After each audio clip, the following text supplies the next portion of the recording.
Okay, சரி. உங்கள் யாவருக்கும் ஆண்டவராகிய இயேசு கிறிஸ்து நாமத்திலே வாழ்த்துகிறேன். మీ అందరికి ప్రభువైనటువంటి యేసుక్రీస్తు నామమున నా యొక్క శుభావం తెలియజేస్తున్నాను. இந்த நாளிலே தேவன் நம்மை அவருடைய ரத்தத்தினாலே இணைத்திருக்கிறார். ఈ దినాన ప్రభు తన యొక్క రక్తము చేత మనల్ని సమకూర్చున్నాడు. இது மனுஷிய ரத்தம் அல்ல, ఇది మనుషుల యొక్క రక్తము కాదు, இது கிறிஸ்துவனுடைய வெளியேறப்பட்ட ரத்தத்தினாலே நாம் இணைக்கப்பட்டிருக்கிறோம். ఇది క్రీస్తు యొక్క అమూల్యమైన రక్తము చేత మనం ఏకముగా చేయబడి ఉన్నాం. நாம் ஒரே வாயினாலே, பல பாத்திரக்காரராகிய நாம் ஒரே வாயினாலே தேவனை மகிமைப்படுத்தும்படியாய் మనము అనేక భాషలు కలిగిన వారమై ఉన్నా ఒకే నోటితోనే ప్రభువును మనం మహిమపరచు వారమై ఉన్నాం. அதற்காக தான் தேவன் இப்படி இந்த நாட்களை ஏற்பாடு செய்திருக்கிறார். అందుని దేవుడు ఈ రీతిగా ఈ దినాన మనకు సమకూర్చాడు. என்னையும் உங்களையும் பூமியில கடைசி இருக்கிற மக்களே கூட தேவன் அவருடைய மகிமைக்காகவே இப்படி நம்மை தெரிந்தெடுத்திருக்கிறார். దేవుడు విములను నన్ను భూ దిగంతాల వరకు చివరుకున్న ప్రతి ఒక్కరు తన మహిమ కొరకు ప్రభువు మనల్ని ఏర్పరచుకునే. ஆகவே இந்த எல்லா செயல்களுக்காகவும் நான் தேவனை அதிகமாய் துதிக்கிறேன். ఇట్టి క్రియలన్నిటికీ దేవుని నేను అత్యధికంగా స్తుతిస్తున్నాను. இந்த நாளிலே தேவனுடைய இதயத்தினுடைய பாரம் எல்லாம், ఈ దినమున దేవుని హృదయమందున్న భారమంతయు, நாம் இந்த பூமியை முதலாவது தேவன் இந்த பூமியை சிருஷ்டித்தார். మొట్టమొదట దేవుడు ఈ భూమిని సృష్టించను. அதிலிருந்துதான் தேவன் நம்மையும் சிருஷ்டித்தார். అందులో నుండి దేవుడు మనల్ని సృష్టించింది. ஆகவே நாம் ஒரு சிருஷ்டிக்கப்பட்டவர்கள், தேவனுடைய சாயலிலே சிருஷ்டிக்கப்பட்டவர்கள். మనమంతా దేవుని యొక్క స్వరూపంలో మనం సృష్టించబడ్డవారు. இந்த உலகத்தில் உள்ள எல்லா சிருஷ்டிகளும், ఈ లోకముందున్న సమస్త సృష్టి தேவனை மகிமைப்படுத்துகிறது, அவரை దేవుని మహిమపరుచుకుంది. இப்பொழுது நானும் நீங்களும், నేను మీరు కూడాను கர்த்தரை மகிமைப்படுத்துவதற்காக தான் இந்த ஆராதனை தேவன் தந்திருக்கிறார். ప్రభుని మహిమపరచడానికి దేవుడు ఇట్టి ఆరాధన మనకు దయచేశాడు. அது ஏதேன் தோட்டத்திலே, ఏదైనా తోటలో ஆதாமுக்கும் தேவனுக்குள்ள அந்த உறவானது முறிந்து போனதா இருந்தது. దేవునికి ఆదాముకు కలిగి ఉన్న సంబంధము విరవబడిను, తెంచివేయబడి. அதை ஆண்டவராய் இயேசு கிறிஸ்து ஜாயின் பண்ணும்படியா இருந்தார். దాన్ని ప్రభువైనటువంటి యేసుక్రీస్తు మళ్ళా కలుపుటకే వచ్చింది. அதான் ஆண்டவர் சொன்னார், பிதாவே நீ தந்த மகிமையை நான் இவர்களுக்கு கொடுத்திருக்கிறேன்னு சொன்னார். అందుకే ప్రభు వారు చెప్పారు, ప్రభా నీవు నాకు ఇచ్చిన మహిమను వీరికి నేను ఇచ్చున్నాను. இவர்கள் நம்முடையவர்களா இருக்கிறான்னு சொன்னார். వీరు మనవారై ఉన్నారు అని ప్రభు చెప్తున్నారు. பழைய ஏற்பாடு புத்தகத்தை நாம் வாசிக்கிறோம். పాత నిబంధనలు మనం చదువుచున్నాం. அது ஒரு புத்தகமா இருந்தது, అదొక గ్రంథముగా ఉండిను. ஆனால் புதிய ஏற்பாடோ, కానీ కొత్త నిబంధన అయితే அது சுவிசேஷமா இருக்கிறது, అది సువార్తగా ఉంది. அங்கே யோசுவாவில எப்படி வாசிக்கிறோம், யோசுவாவுக்கு எழுதின புத்தகம், యోషువ గ్రంథంలో మనం ఇలా చదువుతున్నాం.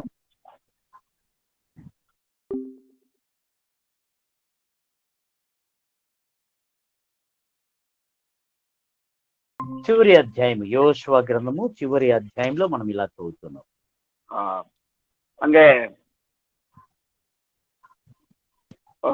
இங்க இப்ப நீங்கள் 13 வசனத்திலிருந்து இப்படி வாசிக்கிறோம். அப்படியே நீங்கள் பண்படுத்தாத தேசத்தையும் நீங்கள் கட்டாத பட்டணங்களையும் உங்களுக்கு கொடுத்தேன், அவைகளில் குடியிருக்கிறீர்கள். நீங்கள் நடாத திராட்சை தோட்டங்களின் பலனையும் ஒலிவ தோப்புகளின் பலனையும் புசிக்கிறீர்கள் என்றார்.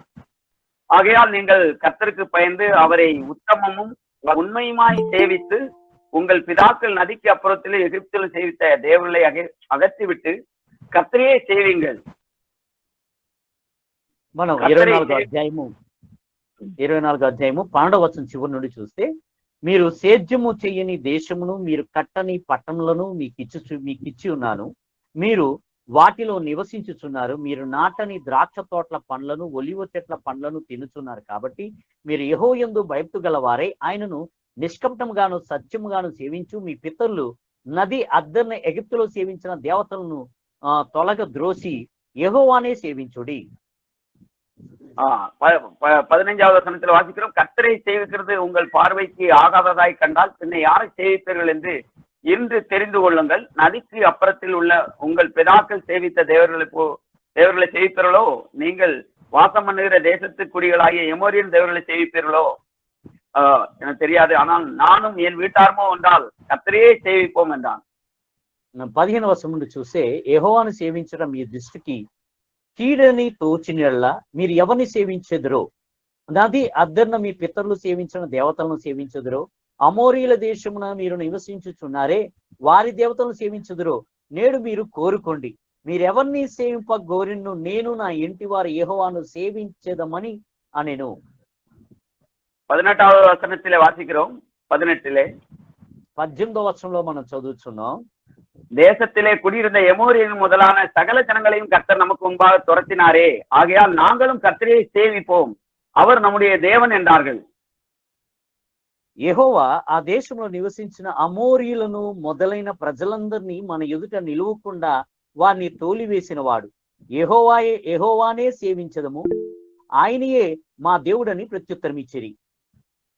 19வது வசனத்திலே வாசிக்கிறோம், யோசுவா ஜனங்களை நோக்கி, நீங்கள் கர்த்தரை சேவிக்க மாட்டீர்கள், அவர் பரிசுத்தமுள்ள தேவன், அவர் எரிச்சல் உள்ள தேவன், உங்கள் மீறுதலையும் உங்கள் பாவங்களையும் மன்னியார் அப்படின்னு. ఆయన 19వ వచనంలో యెహోషువ వారికి చూసి, అందుకు యెహోవా పరిశుద్ధ దేవుడు, రోషము గల దేవుడు, ఆయన మీ అపరాధములను మీ పాపమును పరిహరింపనివాడు, మీరు ఆయనను సేవింపలేరు. இதுதான் புஸ்தகம், பழைய ஏற்பாடு புஸ்தகம் என்பது இதுதான். ఇదేనండి పాత నిబంధన గ్రంథం అంటే ఇదే గ్రంథం రాయబడినటువంటి ఒక గ్రంథం ఇది. ஆனா புதிய ஏற்பாடோ, కానీ కొత్త నిబంధన అయితే அது சுவிசேஷம், అది సువార్త.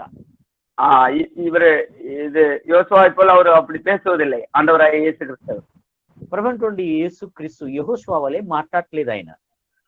ஆகவே நம்முடைய நோக்கம் எல்லாம் கர்த்தரை ஆராதிக்க வேண்டும் என்பதில் தான் நம்முடைய சிந்தை இருக்க வேண்டும்.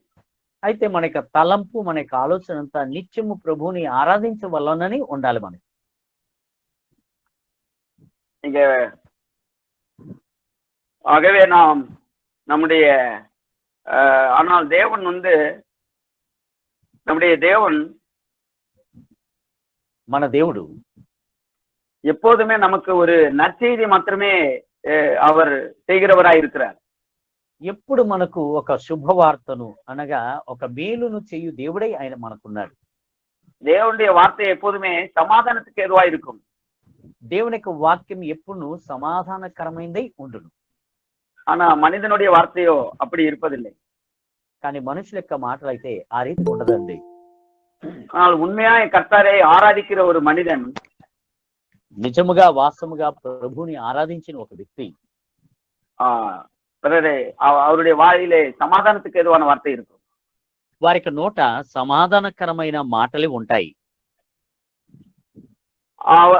அவருக்கு அந்த ஒரு அவிசுவாசமான ஒரு வார்த்தை வருவதில்லை. అవిశ్వాసంతో కూడిన మాటలు వారికి రాదండి. அது ஒரு உற்சாகப்படுத்துகிற ஒரு வார்த்தையா இருக்கும், ఉత్సాహపరిచేటువంటి మాటలుగానే ఉంటుంది. ஆண்டவராய் இயேசு சொன்னார், நான் கண் கண்டபடி யாரையும் நியாயம் தீர்ப்பதில்லை என்று ஆண்டவர் சொன்னார். ప్రభువైనటువంటి యేసుక్రీస్తు అన్నాడు, నా కళ్ళకు కనబడిన వాటితో చూచిన వారితో నేను న్యాయం తీర్చని ప్రభు చెప్తున్నారు. ஆகவே இந்த கடைசி காரணம், அவர் பிதாவை எப்படி ஆராதித்தார், அவர் பிதாவோடு இருந்தார். అయితే దానికి గల కారణము తండ్రిని ఆ రీతిగా ఆయన ఆరాధించిన వారే ఉండేది. அது மத்தேயு 4வது அதிகாரத்தை நாம் வாசிக்கிறோம்.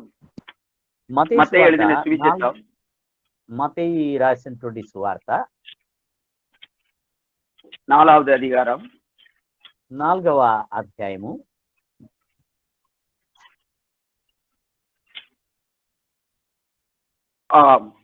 10வது வசனத்திலே வாசிக்கிறோம். இப்படி 10వ వచనంలో మనం ఈ రీతిగా మనం చదువుతున్నాం. அப்பொழுது இயேசு, அப்பால போ சாத்தானே, உன் தேவனாகிய கர்த்தரை பணிந்து கொண்டு அவர் ஒருவருக்கே ஆராதனை செய்வாயாக என்று எழுதியிருக்கிறதே என்றார். అందుకు యేసు వానితో, సాతానా పొమ్ము, ప్రభువైన నీ దేవుని మొక్కి ఆయన మాత్రము సేయింపవలనని వ్రాయబడి ఉన్నదనెను. பாருங்கள், அவர் தேவனே அவர் ஆராதிக்கிறவராயிருந்தார். అయితే దేవుణ్ణి ప్రభువైన యేసు ఆరాధించి వాడే ఉండేది.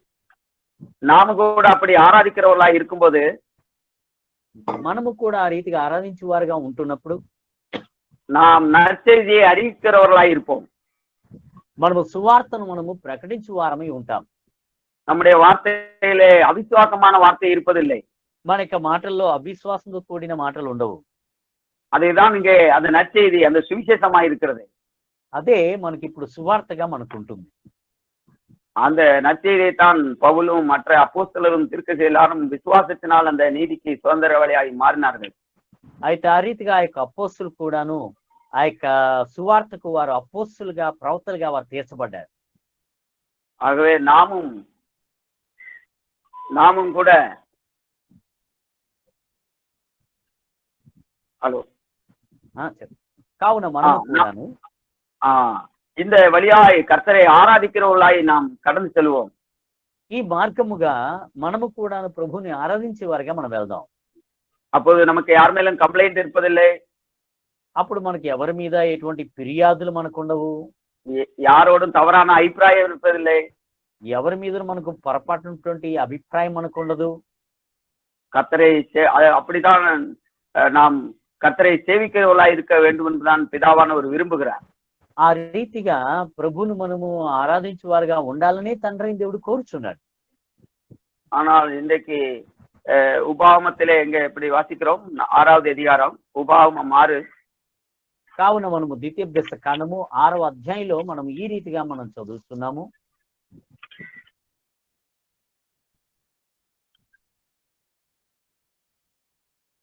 ஆறு 13 எழுதியிருக்கிறது. 6వ అధ్యాయము 13వ వచనంలో ఈ రీతిగా రాయబడింది. உன் தேவனாய கர்த்தருக்கு பயந்து నీ அவருக்கே ஆராதனைக்கு భయపడి அவருக்கே ஆராதனை செய்து அவருடைய நாமத்தை கொண்டே ஆணையிடுவாயாக.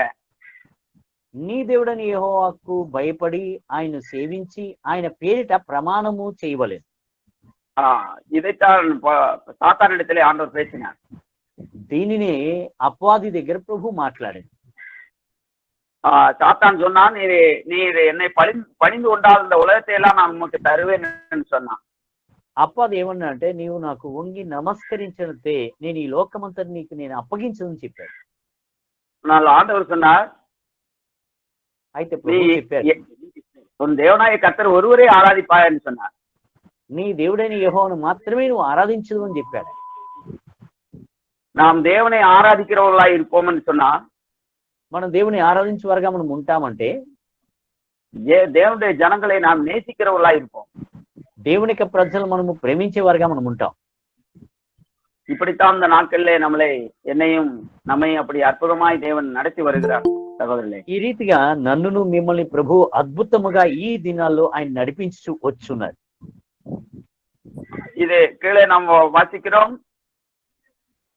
క్రింద మనం అలా చదువుతూ వెళ్తే 18வது வசனத்திலே 18వ వచనంలో நீ நன்றாய் இருக்கிறதுக்கும் నీకు మేలు కలుగును, நீ நன்றாய் இருக்க கர்த்தர் உன் பிதாக்களுக்கு ஆணையிட்டு கொடுத்த நல்ல தேசத்திலே நீ பிரவேசித்து அதை சுதந்திரிப்பதற்கும் கர்த்தர் தாம் சொன்னபடியே உன் சத்துருக்களை எல்லாம் உன் முகத்துக்கு முன்பாக துரத்தி விடுவதற்கும் நீ கர்த்தருடைய பார்வைக்கு செம்மையும் நன்மையுமாய் இருக்கிறதை செய்வாயாக. నీకు మేలు కలుగునట్లు నీ ఎదుట నుండి సమస్త శత్రువును వెళ్ళగొట్టేదనని యెహోవా చెప్పిన ప్రకారము నీ పితరులతో ప్రమాణము చేసిన ఆ మంచి దేశంలో నీవు ప్రవేశించి దాన్ని స్వాధీనపరుచుకున్నట్లును నీవు యెహోవా దృష్టికి యథార్థమైనది ఉత్తమైనది చేయవలెను. அப்போ தேவன் அவர் எதிர்பார்க்கலாம் நாம் நல்லா இருக்க வேண்டும் என்பதுதான், நன்றாய் இருக்க வேண்டும் என்பதுதான். అయితే దేవుడు మన పట్ల ఎదురు చూసేదంతా ఏమిటంటే మన యథార్థవంతులుగా ఉత్తమలై ఉండాలని ప్రభు కోరుచున్నాడు. என்றால் அவர் நம்முடைய தகப்பனா இருக்கிறார். ఎందుకంటే ఆయన మన యొక్క తండ్రి ఉన్నాడు. ఆయన நாம் அவருடைய சொந்த குமாரனும் குமாரத்திகளுமாய் இருக்கிறோம். మనమైతే ఆయన యొక్క సొంత కుమారులుగా కుమార్తెలుగా మనం ఉంటున్నాం. நம்முடைய தகப்பனை குறித்து நாம் ஒருபோதும் தவறான அபிப்பிராயம் கொள்ள தேவையில்லை. మన తండ్రిని గూర్చిన పొరపాటైన అవగాహన అభిప్రాయం మనకు ఉండకూడదు. அந்த இளைய குமாரன் புத்தி தெளிந்த போது தன் தகப்பனிடத்திலே வந்தான். ఆ యొక్క చిన్న కుమారుడు తనకు బుద్ధి వచ్చినప్పుడు తన తండ్రి ఎద్దుకు వచ్చాను. நான் எவ்வளவு பெரிய பாவி அப்படி சொல்லி அவர் இருக்கவே இல்லை. மறுபடியும் புத்தி தெளிந்த போது தேவனிடத்துல வந்தான். నేను మహా గొప్ప పాపిని అనుకుంటూ అలాగే ఉండలేదు, కానీ బుద్ధి రాగానే ఆ కుమారుడు వచ్చింది. அது என்ன புத்தி என்று சொன்னால், தேவன் என்னுடைய தகப்பன், அவரிடத்திலே நான் சொந்த அவர் அவர் என் மேல எப்பொழுதும் அன்பை தான் வைத்திருக்கிறார். கட்டளை கூட அது அன்பு நிமித்தமாய் தான் வைத்திருக்கிறார். நான் நல்லா இருப்பதற்காக தான் அப்படி செய்திருக்கிறார். అయితే ఆయన కలిగి ఉంటుండే ఆ యొక్క బుద్ధి ఏమిటంటే, నా తండ్రి నా మీద ప్రేమను కలిగి ఉన్నాడు, ఏ ఆజ్ఞను ఉంచినా కూడా ఆయన నా మీద మంచి అభిప్రాయం కలిగి ఉండు చేతనే దాన్ని కలిగి ఉన్నాడని నేను చెప్తున్నాను.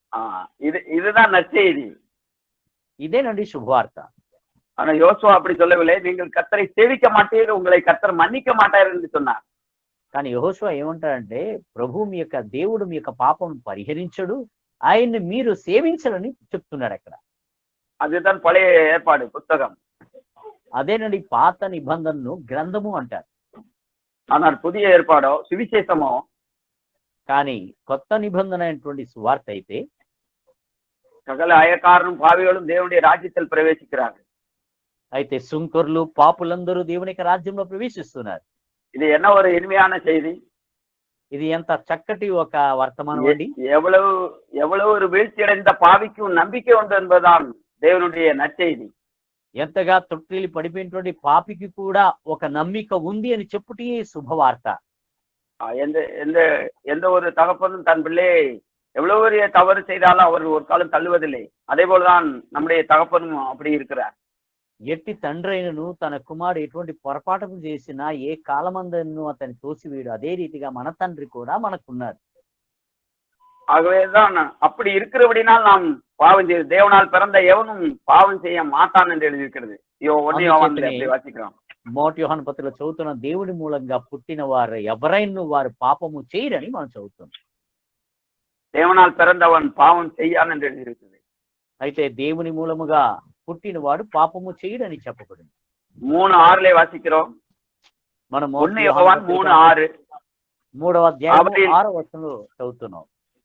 அவரில் நிலைத்திருக்கிற எவனும் பாவம் செய்கிறதில்லை, பாவம் செய்கிற எவனும் அவரை காணவும் இல்லை, அவரை அறியவும் இல்லை. ఆయన నిల్చుండు వాడు ఎవడును పాపము చేయలేదు అని మనం చదువుతున్నాం. அவரை ஆராதிக்கிற எவனும் பாவம் செய்வதில்லை. இந்த சுவிசேஷம் அப்படித்தான் இருக்கிறது. அவரை ஆராதிக்கிற எவரும் பாவம் செய்கிறதில்லை. ఆయన యందు నిలిచుండు వాడెవడును పాపము చేయడు, పాపము చేయి వాడెవడును ఆయన చూడలేదు అని ఎరుగుదును అని మనం చదువుతాం. ఈ సువార్త ఇలాగే చెప్తుంది. பாவம் செய்கிற எவரும் அவரை ஆராதிக்கவும் இல்லை. அதுதான் சுவிசேஷம். పాపము చేయుచున్న వారు ఎవరు ఆయన ఆరాధించలేదు. ஆகவே நீங்கள் உண்மையான இருதயத்தோடு நாம் கர்த்தரை ஆராதிப்போம் என்று சொன்னால், మనం గనక నిజమైన హృదయంతో, స్వచ్ఛమైన హృదయంతో ప్రభువుని గనక ఆరాధించినట్లయితే, நாம் பாவம் செய்கிறவர்களா இருக்க மாட்டோம், நாம் நற்செய்தியை சொல்கிறவர்களா இருப்போம். మనం పాపము చేయుచుడు వారుగా మనం ఉండము, గాని సువార్తను మనం ప్రకటించు వారుగా మనం ఉంటాం. ஏனென்றால் அது அந்த எப்படி ஏதேன் தோட்டத்திலே அந்த இழந்து போன மகிமையை தேவன் தம்முடைய பிள்ளைகளுக்கு, தம்மை ஆராதிக்கிறவர்களுக்கு அவர் கொடுக்கிறார். ఎలాగైతే ఏదేను తోటలో కోల్పోయిన యొక్క మహిమను తన యొక్క బిడ్డలకు మరలా ప్రభు దాన్ని దయచేయుచున్నారు. அதனாலதான் 3:9 வாசிக்கிறோம். 1 யோவான் 3:9, தேவனால் பிறந்த எவனும் பாவம் செய்யான், ஏனெனில் அவருடைய வித்து அவனுக்குள் தரித்திருக்கிறது, அவன் தேவனால் பிறந்தபடியினால் பாவம் செய்ய மாட்டான். అందుకే మనం 1 యోహాను పత్రిక 3వ అధ్యాయం 9వ వచనం చదువుతున్నాం. దేవుని మూలముగా పుట్టిన ప్రతి వాణిలో ఆయన బీజము నిల్చును గనక వాడు పాపము చేయుడు, వాడు దేవుని మూలముగా పుట్టినవాడు గనక పాపము చేయజాలడు. ஆகவே நாம் தேவனே முழு இருதயத்தோடும் முழு ஆத்மாவோடும் அவரை சேவிப்போம். కావున మనము పూర్ణ ప్రాణముతో, పూర్ణ ఆత్మతో దేవుని మనము సేవిద్దాం. தேவனை ஆராதிப்போம் என்று சொன்னால் நாம் பாவம் செய்கிறவர்களா இருக்க மாட்டோம். அது நம்மை விடாது. దేవుని ఆరాధించే వారిగా మనం ఉన్నట్లయితే మనము పాపము చేయని వారమే ఉంటాం. పాపం చేయడానికి విడిచిపెట్టదు. அப்படித்தான் ஆண்டவராய் இயேசு கிறிஸ்து இந்த பூமியில் இருந்தார். అలాగనే ప్రభువైన యేసుక్రీస్తు కూడా ఈ భూమి మీద ఆయన ఉండేది. அவர் பாவம் இல்லாதவராய் இருந்தார். ఆయన పాపము లేనివాడే ఆయన ఉండేది. காரணம் அவர் பிதாவும் நானும் ஒன்றாய் இருக்கிறோம் சொன்னார். కారణం ఏంటంటే ఆయన తండ్రియు నేను ఏకమై ఉన్నాము అని ఆయన చెప్తున్నాడు. நாமும் கூட அப்படிப்பட்ட நாமும் பிதாவும் ஒன்றாய் இருக்கும்போது இந்த உலகத்திலே நாம் பாவம் செய்ய முடியாது. మనము కూడాను తండ్రియు మనము ఏకముగా మనం కలిసి ఉన్నప్పుడు మనము కూడా పాపము చేయలేము. தேவன் நம்மை எவ்வளவாய் நேசித்தார் என்று அறிந்த ஒரு மனிதன் அவன் பாவம் செய்ய முடியாது. దేవుడు మనల్ని ఎంతగానో ప్రేమించాడని గ్రహించిన వ్యక్తి అయితే ఎన్నడూ తన జీవితంలో అతను పాపం చేయలేదు. நாம் தேவனுக்கு மாத்திரமே நம்மை முழு ஹృదயமாய் நம்மை ஒப்பு கொடுப்போமா? మనం దేవునికి మాత్రమే మన పూర్ణ హృదయం మనం సమర్పించుకుందామా? இங்க 4வது அதிகாரத்துல கூட ஒரு வார்த்தையை நம்ம வாசிக்கலாம். మన 4వ అధ్యాయంలో కూడా ఒక మాట మనం చదవగలం.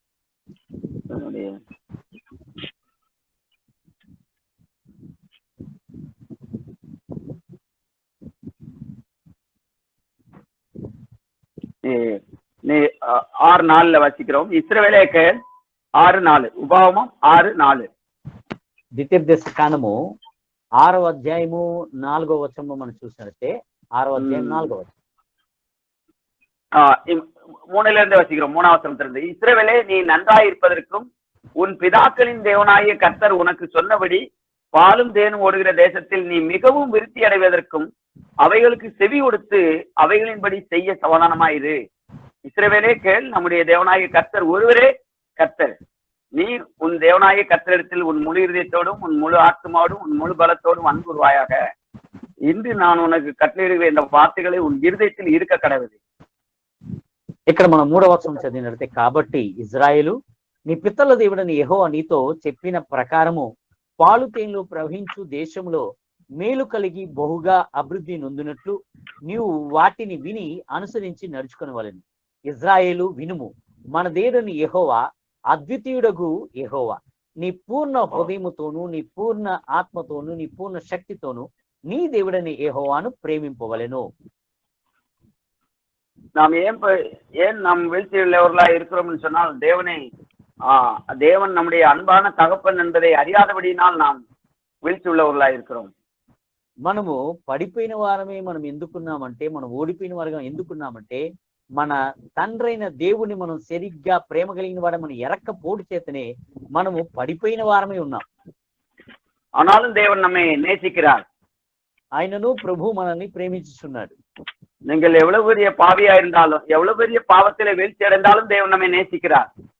వీరు ఎంత గొప్ప పాపి అయినా, ఎంత గొప్ప ఘోర పాపంలో పడిపోయినా కూడా ప్రభు మనల్ని ప్రేమించున్నాడు.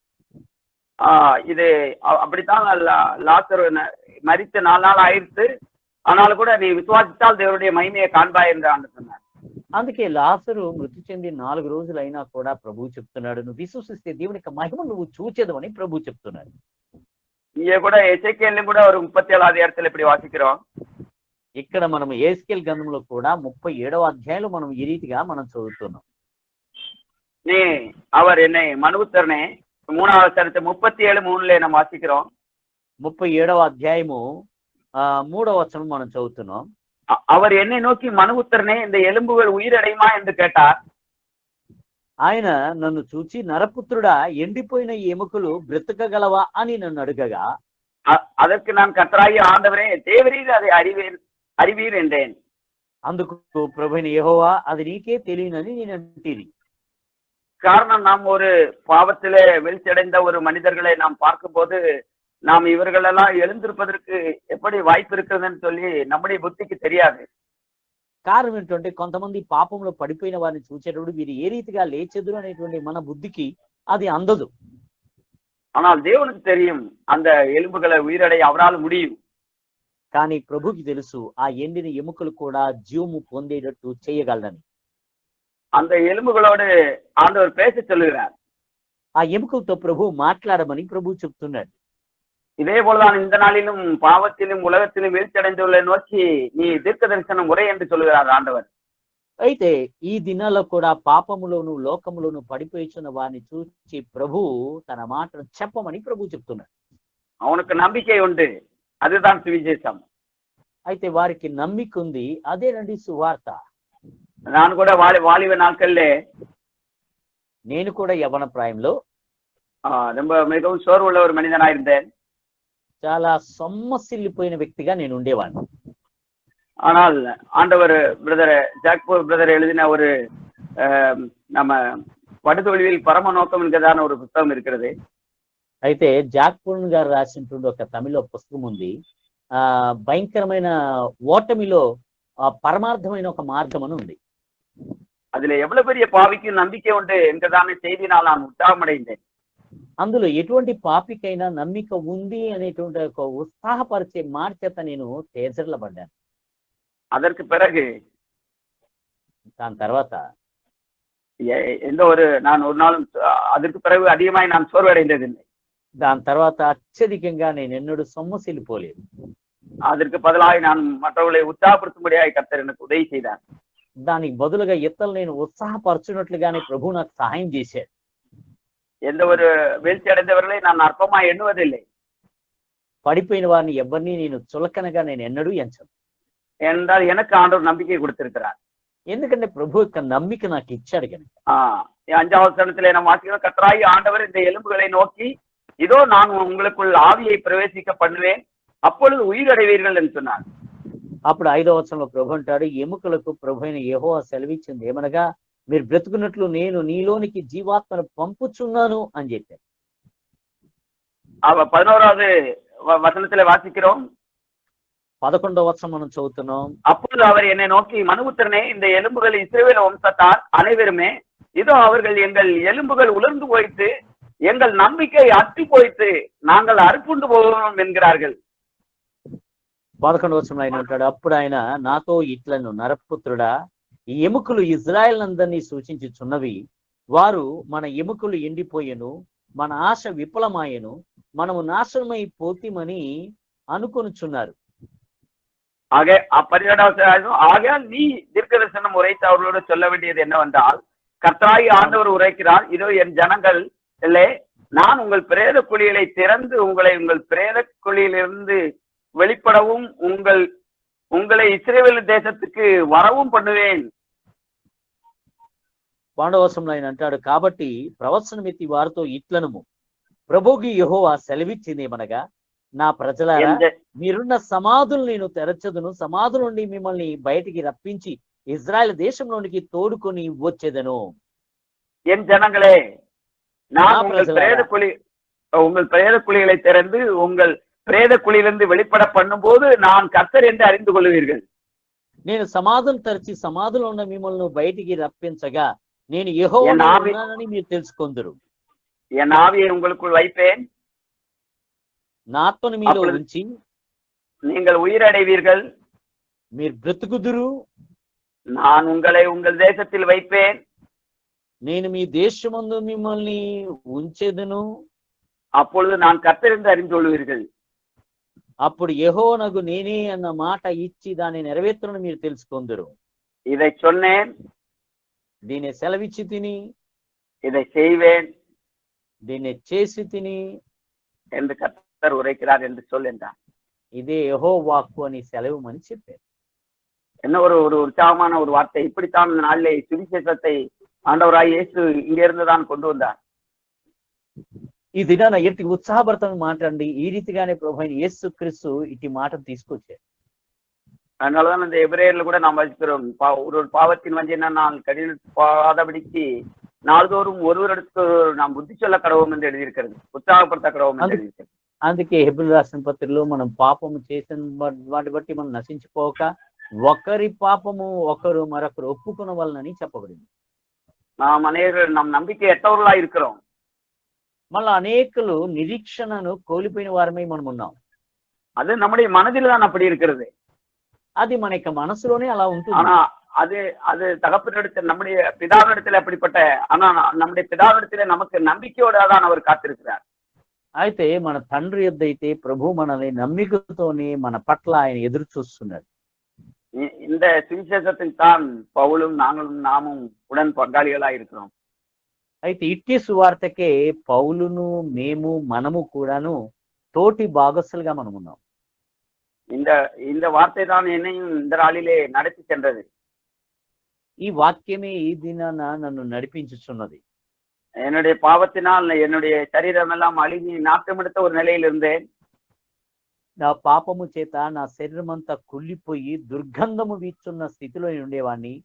எனக்கு எந்த ஒரு நம்பிக்கையும் இல்லை என்று எண்ணியிருந்தேன்.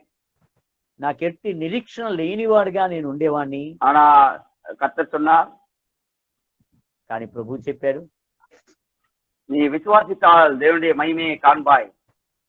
నువ్వు విశ్వసిస్తే దేవుని యొక్క మహిమ నీవు చూచెదు. అదేதான் யோவான் 11వ అధ్యాయాన్ని మనం వాసిக்கிறோம். దాన్ని మనం యోహాను సువార్త 11వ అధ్యాయంలో మనం చూస్తున్నాం. இங்க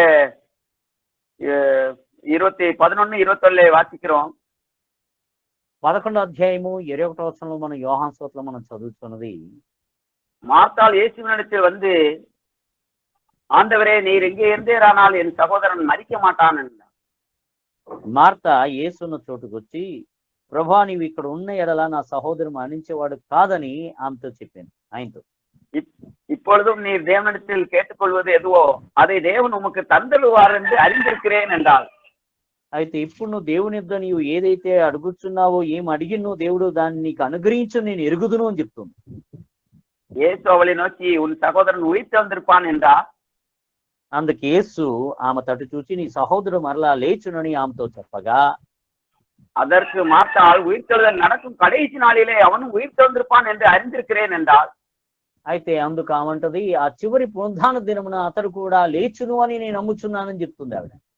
இயேசு அவளை நோக்கி நானே உயிர்த்தெழுதலும் ஜீவனமாயிருக்கிறேன், என்னை விசுவாசிக்கிறவன் மரித்தாலும் பிழைப்பான் என்றான்.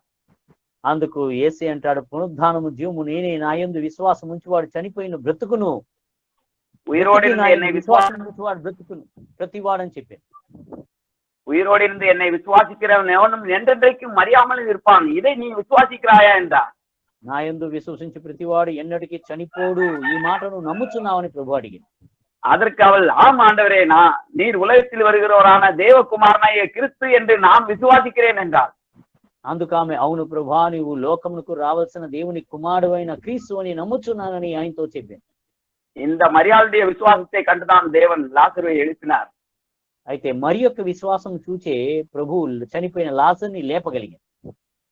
இதே போலதான் நம்முடைய வாழ்க்கையில் எவ்வளவு ஒரு வீழ்ச்சியோ பாவமோ இருந்தாலும் தேவனால் எழுப்ப முடியும் என்கிறதான நம்பிக்கையின் செய்தியை அந்த நாளிலே ஆண்டவர் நம்மோடு பேசுகிறார். అదే రీతిగా మనకి జీవితం ఎంత ఘోరమైన పాపమైన ఎంత భయంకరమైన పడిపోయినా కూడా తిరిగి మనం లేవనెత్తబడగలిగినటువంటి నిరీక్షణ కలిగినటువంటి ఈ సువార్తని మనం కలిగి ఉన్నాం. இப்படிப்பட்ட நம்பிக்கையினாலே நாம் ஒருவரை ஒருவர் தேற்றிக் கொள்வோம். ఇట్టి నమ్మిక చేత ఒకరినొకరు మనము ఆదరించుకుందాము. இதுதான் நற்செய்தி. ఇదేనండి సువార్త. தேவன் எப்போதுமே சுவிசேஷத்தினுடைய நற்செய்தியை எப்பொழுதுமே முதல் பகுதியிலே வைப்பார், கடிந்து கொள்வதிலே பின்பகுதியிலே தான் வைத்திருப்பார். అయితే దేవుడు సువార్తలో ఎప్పుడును ఆయన ముందు భాగం ఉంచుతాడు, ఆయన ఖండించడానికి వెనక భాగం ప్రభు ఉంచుతాడు. அது நீங்க உபாகமத்து 28 கூட நீங்கள் வாசிக்கலாம். எப்பொழுதுமே ஆண்டவர் நற்செய்தியை தான் முதலாவது வைத்திருக்கிறார். అయితే మనం ద్వితీయోపదేశకాండం మనం చూస్తే మొట్టమొదట దేవుడు సువార్తనే ముందు ఉంచుట మనం చూడగలం. அதற்கு நீங்க கீழ்ப்படியாமல் போகும் பட்சத்தில் தான் பின்னாடி கண்டிப்புள்ள செய்தியை வைத்திருக்கிறார். అయితే దానికి మనం లోబడక పోవుచున్నప్పుడే ప్రభు అక్కడ మనల్ని ఖండించినటువంటి మాటను అక్కడ ఉంచుట మనం చూడగలం. அங்க பாருங்க, 28:2 வாசிக்கிறோம். நீ உன் தேவனாகிய கர்த்தரின் சத்தத்துக்கு செவி கொடுக்கும் போது இப்பொழுது சொல்லப்படும் ஆசீர்வாதங்கள் எல்லாம் உண்மையில் வந்து உனக்கு பலிக்கும். అయితే మనం అక్కడ 22వ అధ్యాయంలో మనం చూసిన 28వ అధ్యాయంలో మనం చూసినట్లయితే అక్కడ నీవు ఈ మాట చొప్పున గనక నీవు జీవించితే ఈ దీవుల్లో నీవు నీ మీదికి వచ్చి నీకు ప్రాప్తించును అని మనం చదవగలం. ஆகவே நாம் தேவனிடத்திலே தேவன் நம்மை ஆசீర్వదిக்கிற கர்த்தர். కావున దేవుడు మనల్ని ఆస్వాదించేటువంటి దేవుడై ఉన్నాడండి. அப்படி ஆசீர்வதிக்கிற தேவனா இருக்கிற అలా இருக்கிறபடினா దేవుడే ఆయన ఉండు చేతనే அவருக்கு நன்றி உள்ளவர்களாய் இருக்கும்போது நாம் பாவம் செய்ய மாட்டோம். ఆయనకి మనం కృతజ్ఞత కలిగిన వారుగా మనం ఉన్నట్లయితే మనము పాపము చేయని వారమే మనం ఉంటాము. நாம் அவரை சாஷ்டாங்கமாய் விழுந்து பணியும் போது நாம் பாவம் செய்ய மாட்டோம். అయితే మనం ఆ రీతిగా మనం పడిపోయిన వారుగా మనం ఉండము.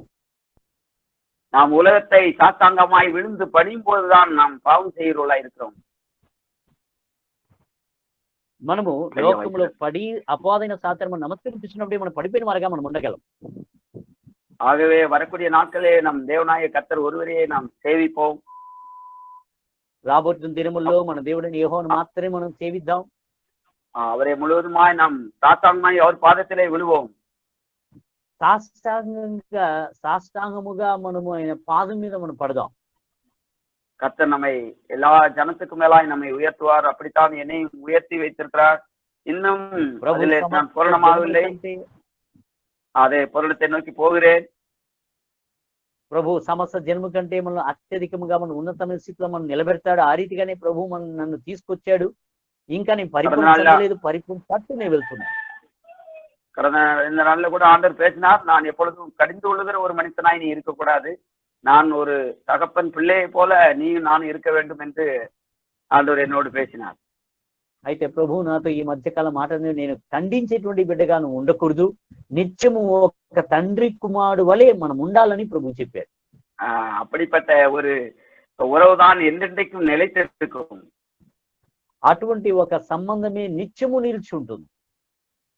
இப்படித்தான் அநேக பக்தரும் பரிசுத்தவான்களும் இந்த வழியாய் தான் அவர் கடந்து வந்து தேவனை அப்படியாய் ஆராதித்து அவரிடத்திலே இறக்கமிட்டார்கள். தேவன் எவ்வளவு நல்லவர் என்பதை அறிந்து அவரிடத்திலே இறக்கமிட்டார்கள். ఆ రీతిగానే అనేక మంది భక్తులు కూడా ప్రభువును ఈ రీతిగా తెలుసుకుని ప్రభు పట్ల వారి కనికరమని వారు పొందుకున్నారు. ஆகவே வரக்கூடிய நாளிலே கர்த்தரையே சேவிப்போம். కావున రాబోయేటువంటి దినముల్లో ప్రభునే మనం సేవిద్దాం.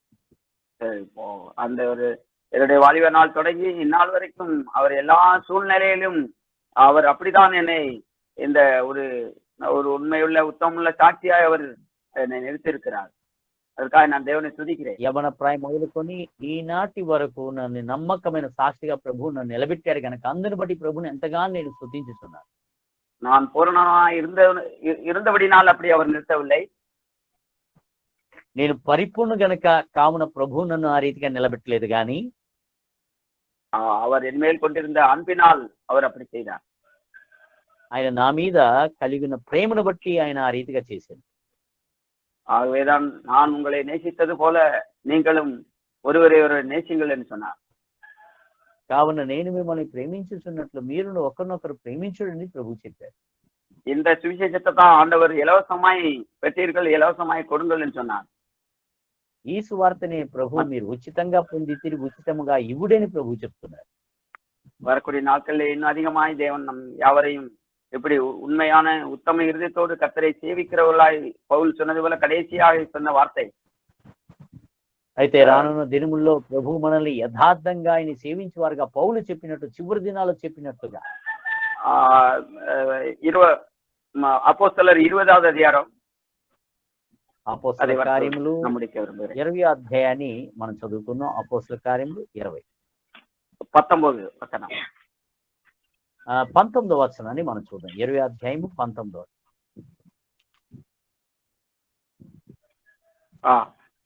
வெகு மனத்தாழ்மையோடும் மிகுந்த கண்ணீரோடும் யூதருடைய தீமையான யோசனைகளால் எனக்கு நேரிட்ட சோதனைகளோடும் நான் கர்த்தரை சேவித்தேன்.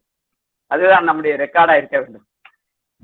అయితే మనకి రికార్డుగా ఏముండాలంటే యూదుల కుట్ర వల్ల నాకు శోధనలు సంభవించును, కన్నీళ్లు విడుచుచు పూర్ణమైన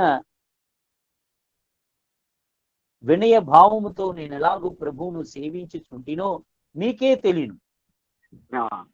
కర్తర్ తామే నమ్మ ఎవరి ఆశీర్వదింపాలి. ఆమేన్. ప్రభు తానే మనలందరినీ ఆస్వాదించును గాక. We thank God for this morning that the word God has given to us.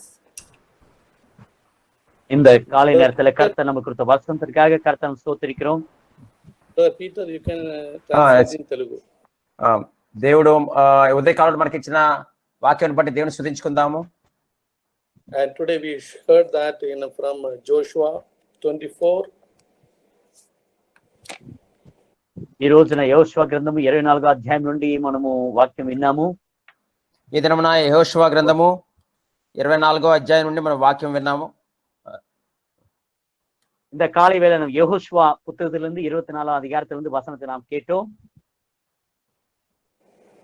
So here we say that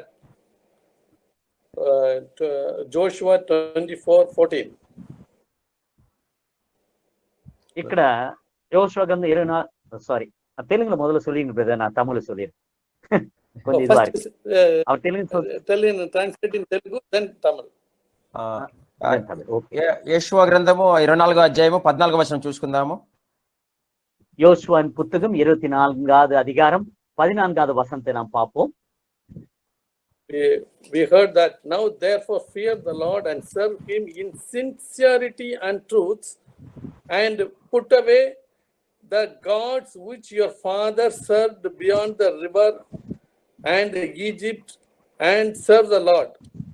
14వ వచనం, కాబట్టి మీరు యెహోవా యందు భయభక్తులు గలవారై ఆయనను మికటముగాను నిష్కపటముగాను సత్యముగాను సేవించుచు మీ పితరులు నది అద్దరిని ఐగుప్తులను సేవించిన దేవతలను తొలగద్రోసి యెహోవాను సేవించుడి.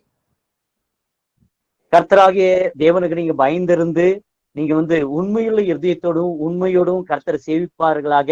உங்களோட பிதாக்கள் அந்த நதிக்கு அத்தரித்தில் எப்படி எகிப்துடைய கடவுளை தள்ளிவிட்டு எப்படி கர்த்தரை மட்டும் சேவித்தார்களோ அது போல சேவிக்க வேண்டும். So now God is saying that serve him in sincerity and truth. దేవుణ్ణి నిష్కపటముగాను సత్యముగాను సేవించుచు. கர்த்தரை உண்மையோடும் யதார்த்தமாகவும் அவரை சேவிக்க வேண்டும்.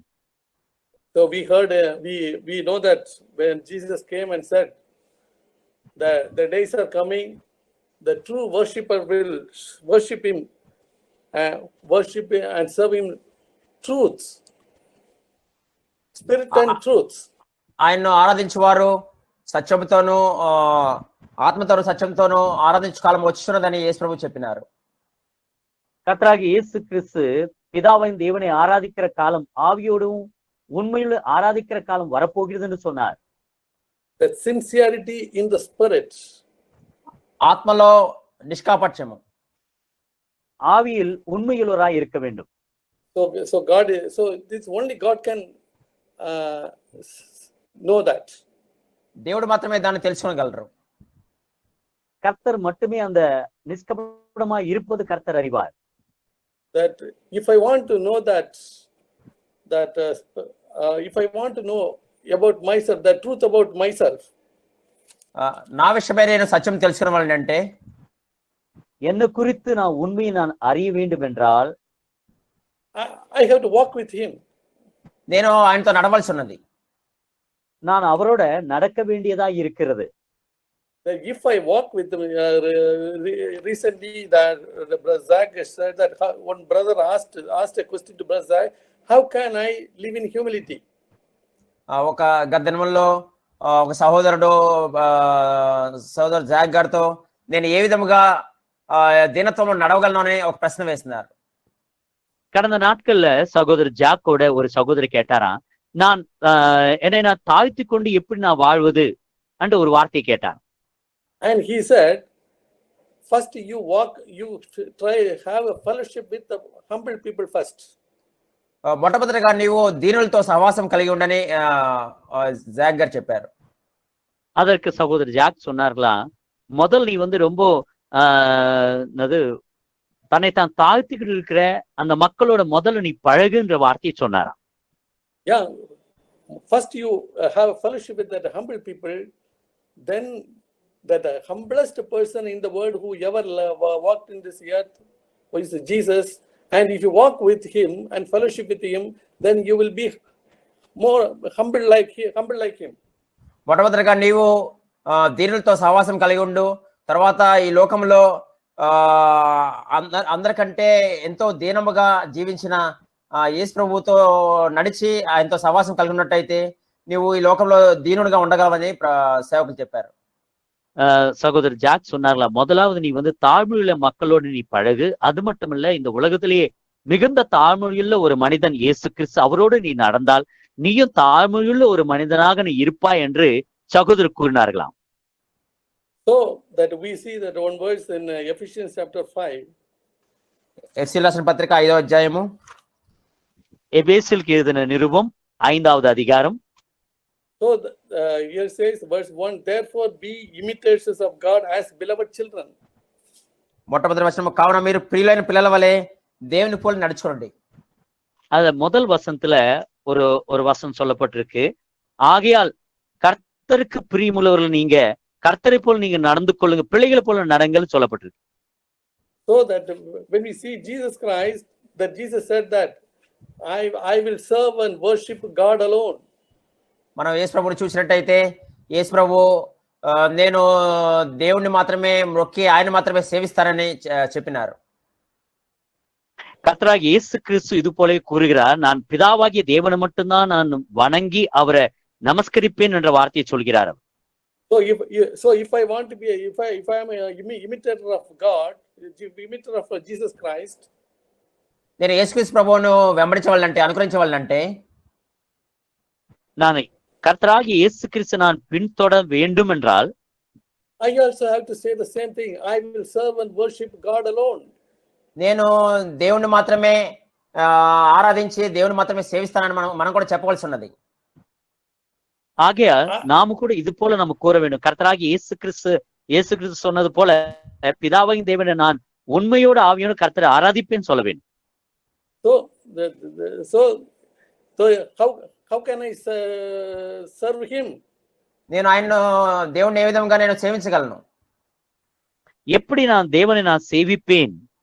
If I want to serve him, I have to walk with him. నేను దేవుని సేవించవాలంటే దేవునితో నడవలసి ఉన్నది.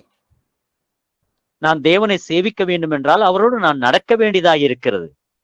That we have to choose ourselves whether we walk with our Lord Jesus Christ or walk with the Satan. నేను యేసుక్రీస్తు ప్రభువుతో మనం యేసుక్రీస్తు ప్రభువుతో నడుస్తామా లేక సాతానుతో నడుస్తామని మనము ఎన్నిక చేసుకోవాల్సి ఉన్నది. கர்த்தராகிய இயேசுவோடு நாம் நடக்கின்றோமா இல்ல சாத்தானோட நடக்கின்றோமா என்றது நாம் தான் தெரிந்து கொள்ள வேண்டும். Otherwise we can say whether you choose to walk with God or choose to walk with the world.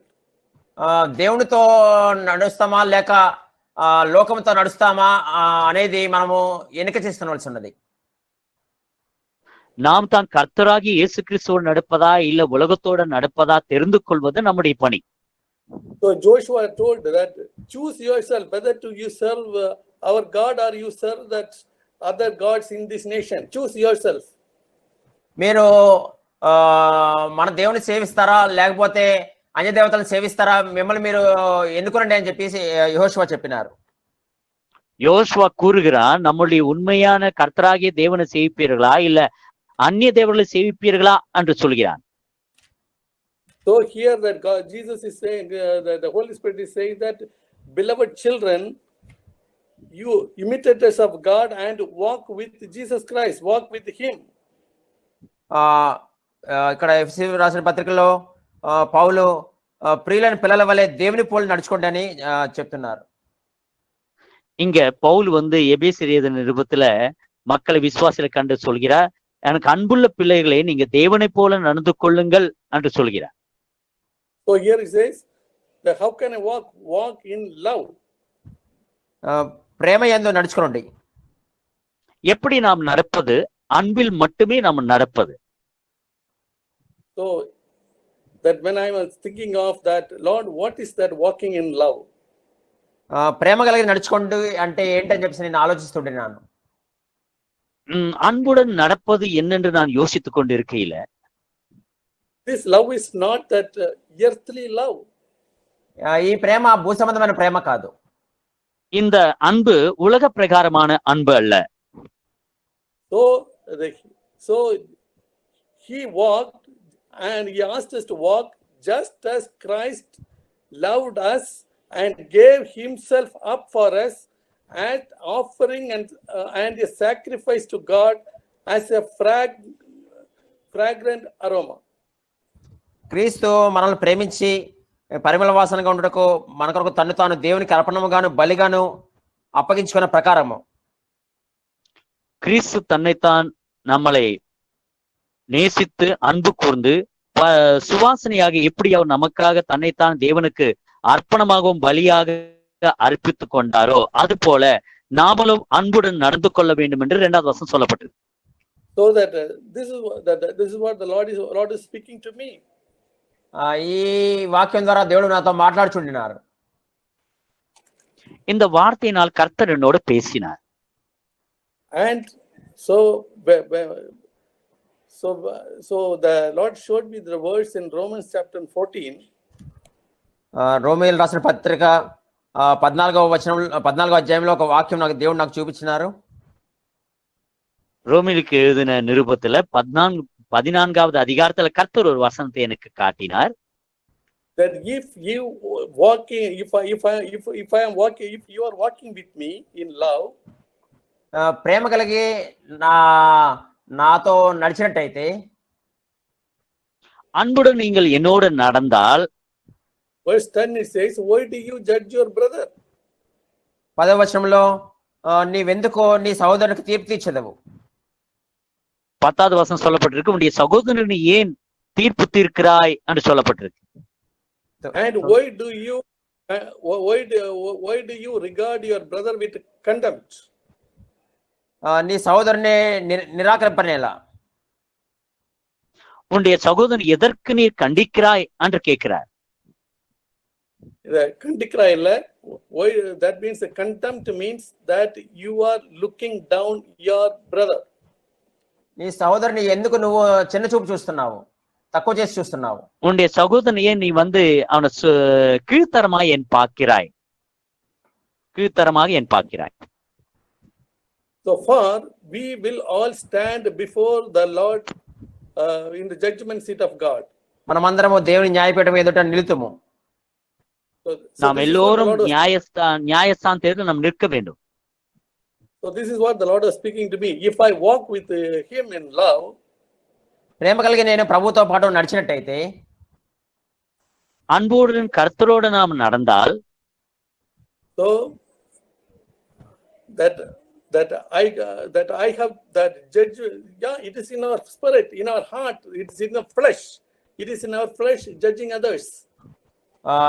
ఇతరులను తీర్పు తీర్చడం అనేది మన ఆత్మలో, మన హృదయంలో, మన శరీరంలో మనం స్వభావంగా కలిగి ఉంటాము. நம்ம சகோதரர் நம் நியாயம் தீர்ப்பது நம்முடைய சரீரத்திலும் நம்முடைய ஆவியிலும் அது சுபாவமாக நம்ம உணர்ந்து இருக்கிறோம். That is the spirit of man, spirit of that man, that it have judge others. ఇతరులను తీర్పించడం అనేది ఒక మానవ స్వభావమై ఉన్నది. ஒரு மனிதனுடைய ஆவி பித்தையாரை நியாய தீர்ப்பதுதான்.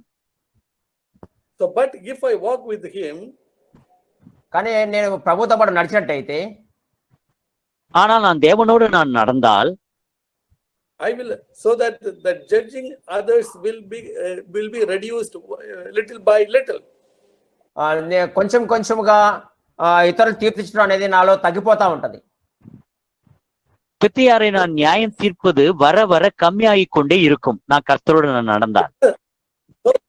So I have to walk with him. If I walk with him, then how Jesus walked, then only, so I also walk with him. నేను ప్రభుతో పాటు నడిచినట్టయితే, ప్రభు ఏ విధంగా అయితే నడిచినారో, ఏ విధంగా అయితే జీవించినారో, నేను కూడా ఆ విధంగా నడుస్తాను, జీవిస్తాను. கர்த்தரை நான் பின்தொடர்ந்து நான் நடந்தால், கர்த்தராகி இயேசு கிறிஸ்து எதை போல நடந்தாரோ அதே போல நானும் நடக்க முடியும். He did not judge others with what his eyes sees, not his ears hear, but the righteous judgment he judged.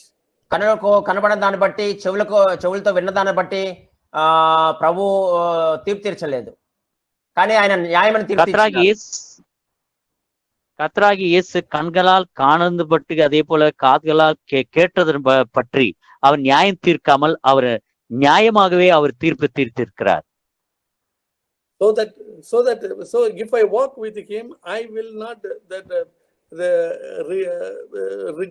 regard our another brother with contempt. నేను ప్రభుతో పాటు నడిచినట్టయితే నేను నా యొక్క సహోదరుని తక్కువగా చూడను. நான் கர்த்தரோடு நான் நடக்கிறவனா இருந்தால், என்னோடு இருக்கின்ற சகோதரன் நான் கீழ்த்தரமாக எப்போதும் நான் நினைத்து பார்க்க மாட்டேன். But the Holy Spirit is regard others better than yourself. పరిశుద్ధాత్మ దేవుడు నీకంటే నీ సహోదరుని యోగ్యునిగా ఎంచుకోమని చెప్పేసి చెప్తున్నాడు. பரிசுத்த ஆவியானவர் என்ன கூறுகிறார் என்றால், நம்மளோட நம்முடைய சகோதரர் அதிகமாக எண்ண வேண்டும் என்று சொல்கிறார். Why we should not judge others? Why should we regard others better? Because we are going to stand in the judgment of God according the measure which we measured and judge then the same way that we also will be measured. ఎందుకు మన సహోదరులు మనం తీర్పు తీర్చకూడదు? ఎందుకు మన సహోదరులు మనకంటే యోగ్యులుగా ఎంచుకోవాలి? ఎందుకంటే మనము ఒక దినమున దేవుని న్యాయపీఠం ఎదుట నిలవబడవలసిన వారమే ఉన్నాము. మనం ఏదైతే కొలతతో మనం కొలుస్తామో అదే కొలతతో మనకు కూడా తీర్పు తీర్చబడుతుంది. எதற்கு நம்முடைய சகோதரன் நாம் நியாயம் தீர்க்கக்கூடாது? எதற்கு நம்முடைய சகோதரன் நம்மளை விட அதிகமாக நாம் எண்ணி பார்க்க வேண்டும் என்றால், நாம் எல்லோரும் அவருடைய நியாயாசனத்தை எதிர்த்தில் நாம் போய் நிற்க வேண்டும். அது மட்டுமல்ல, எதை நாம் விதைக்கிறோமோ அதைத்தான் நாம் அறுப்போம் என்று சொல்லப்பட்டிருக்கு. So verse 12 it says, so then each one of us will give an account to himself to God. 12వ వచనంలో గనుక మనలో ప్రతివాడును తన గురించి దేవునికి లెక్క అప్పగింపవలను. 12வது வசனம் சொல்லப்பட்டிருக்கு, ஒவ்வொருவரும் தன்னை குறித்து கர்த்தருக்கு கணக்கு ஒப்புவிக்க வேண்டும் என்று சொல்லப்பட்டிருக்கு. Verse 13, therefore let us not judge one another anymore, but rather determine this, not to put an obstacle, a stumbling block in a brother's way. 13వ వచనము, కాగా మనం ఇక మీదట ఒకరినొకడు తీర్పు తీర్చకుందుము, ఇదిగాక సహోదరుడికి అడ్డమైనను ఆటంకమైనను కలుగజేయకుందుమని మీరు నిశ్చయించుకోండి.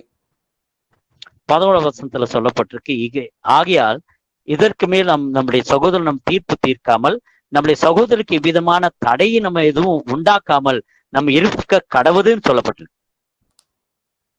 So that if I walk with him, then only that we can worship and serve him. ప్రభుతో నడిచినప్పుడే మనము ప్రభువుని ఆరాధించి ప్రభువునికి సేవ చేయగలము. கர்த்தரோடு நம்ம எப்போ அவருடைய பின்தொந்து நடக்கிறோமோ அப்போதுதான் கர்த்தரை நாம் ஆராதித்து சேவிக்க முடியும்.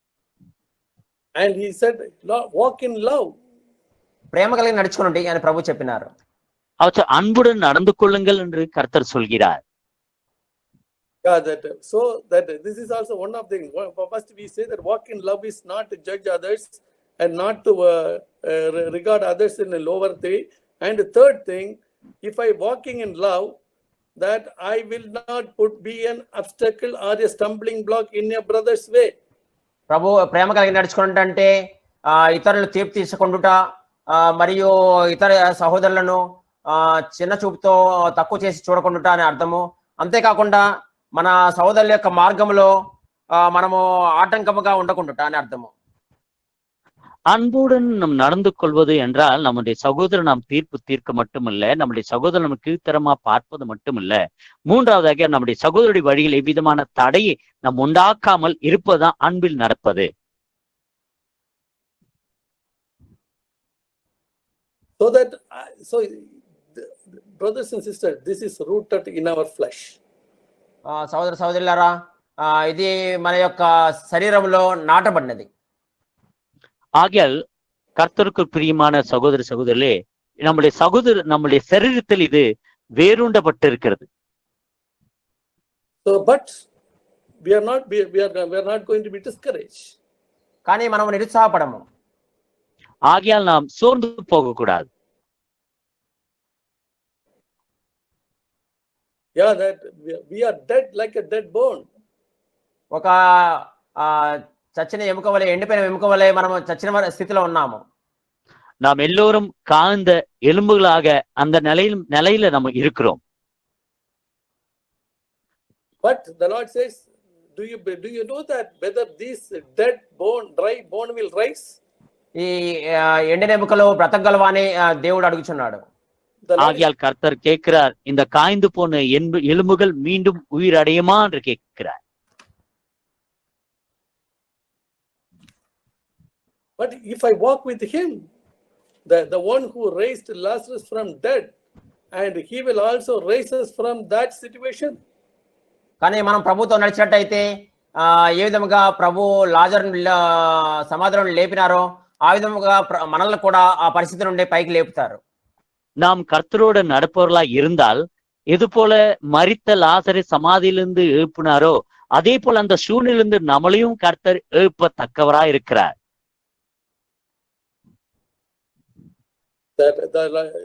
Jesus asked Mary, do you believe that I can do this for you?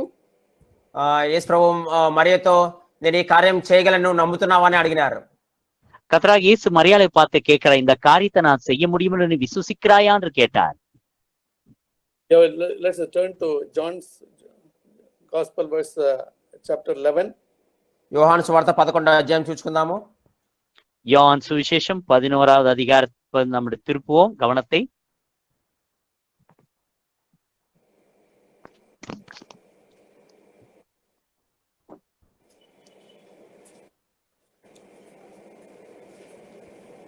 Verse 25, 25వ వచనంలో verse 23. 25వ వచనం Read 23 from 23 to 27. 23వ వచనం నుండి చూసుకుందాము. 23వ వసంతులను పడిపో. యేసు నీ సహోదరుడు మరలా లేచునని ఆమెతో చెప్పక, మార్త ఆయనతో అంచెదినమున పునరుద్ధానం ముందు లేచునని ఎరుగుదునన్ను. అందుకు యేసు, 23వ వసంతం పునరుద్ధానం జీవము నేనే, నా యందు విశ్వాసం ఉంచువాడు చనిపోయిన బ్రతుకును, బ్రతికి నా యందు విశ్వాసం ఉంచువాడు ఎరగనే చనిపోడు. ఈ మాట నమ్ముచున్నావా అని ఆమెను అడిగాను. ఆమె, అవును ప్రభువా, నీవు లోకమునకు రావాల్సిన దేవుని కుమారుడైన క్రీస్తు అని నమ్ముచున్నానని ఆయనతో చెప్పాను. 23వ வசனத்தில் படிப்போம். அதற்கு இயேசு உன் சகோதரன் மீண்டும் எழுந்திருப்பான் என்று நீர் எழுந்திருப்பான்னு சொன்னபோது மார்த்தாள், எழுந்திருப்பான், அவனுடைய கடைசி நாட்கள்ல உயிர்த்தெழுதல் நாட்கள்ல அவன் எழுந்திருப்பான் நான் அறிவேன். அதற்கு இயேசு, உயிர்த்தெழுதலும் ஜீவனும் நான் என்று நீ என்னை விசுவசிக்கிறாயான்னு சொன்னபோது அவள் அதை நான் அறிவேன் என்று சொல்கிறார்.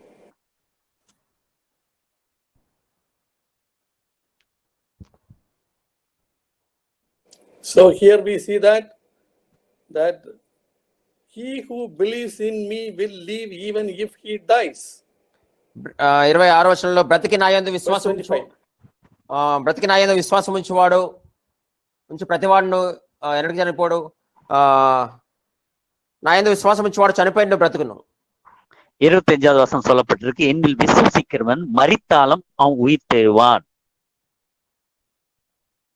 Verse 27, she said to him, yes, Lord, I have believed in you that you are the Christ, the Son of God, and he who comes to the world.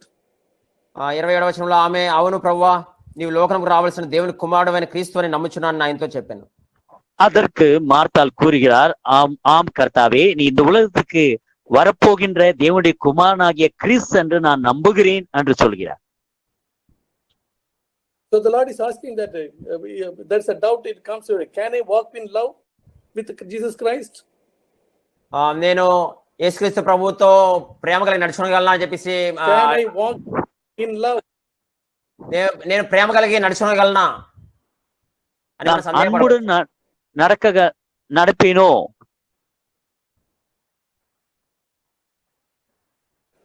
So that we have to say, yes, Lord, I believe that. Yes, I believe that you will help me to walk with you in love. అవును ప్రభువా, నేను మీతో పాటు ప్రేమ కలిగి మీతో నేను నడవగలను అని చెప్పేసి మనము చెప్పవలసి ఉన్నది. அதற்கு நாம் கூற வேண்டியது, ஆம் கர்த்தாவே, உம்முடன் அன்புடன் நான் உன்னோடு நடப்பேன் என்று நம்ம கூற வேண்டியவர்களாய் இருக்கிறோம்.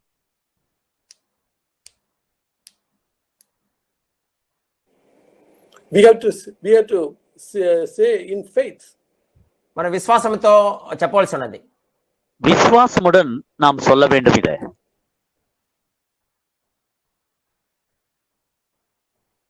without faith it is impossible to please God. విశ్వాసం లేకుండా దేవునికి ఇష్టమైనటువంటి అసాధ్యము.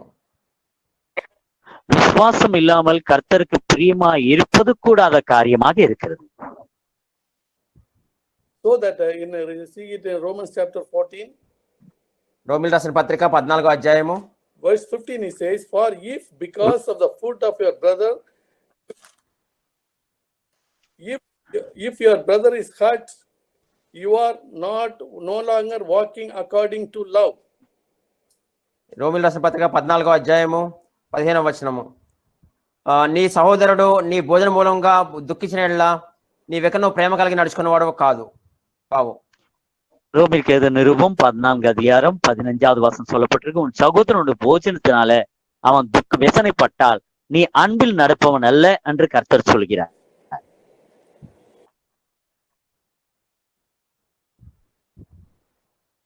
So that if I want to walk in love, నేను ప్రేమ కలిగి నడుచుకునేవాళ్ళంటే, நான் இப்போது அன்பில் நான் நடக்க வேண்டும் என்றால்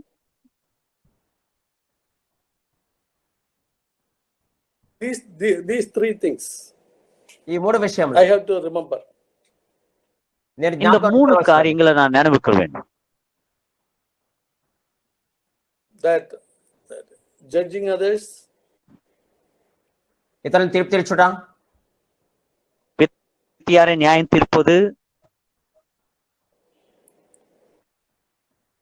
judging others and look with the contempt and be a stumbling block with stumbling block to others' way, my brother's way. ఇతరులను తక్కువ చేసి చూచుట మరియు ఇతరులకు ఆటంకము కలుగ చేయుట. பிரதியாரை நியாயம் தீர்ப்பது, நம்முடைய பிரதியாரை நாம் வந்து கீழ்த்தரமாக நம்ம காண்பது, அது மட்டுமில்ல நம்முடைய சகோதரருக்கு தடைகளை நம்ம உண்டாக்குவது. These three things are hurting our brothers. ఈ మూడు విషయంలో మన సహోదరుల్ని గాయపరుచున్నవి. இந்த மூணு காரியங்கள் நம்முடைய சகோதரர்ல துக்கப்படுத்துகிறது. So if a brother is hurt because of that, I am not walking in love anymore. వీటిని బట్టి మన సహోదరుడు గాయపరచబడినట్టయితే, బాధపడినట్టయితే నేను ప్రేమలో నడవనట్లే. இந்த மூணு காரியத்தினால் நம்முடைய சகோதரர் துக்கப்பட்டால், பாதிக்கப்பட்டால் நாம் அன்பில் நடக்கிறோம் அல்ல. So if I want to walk with him, and the second thing it is, so if I don't judge others, if I do not condemn others and not be a stumbling block, for that I have to give up myself and as an offering and sacrifice to God. Then my life will be a sweet aroma.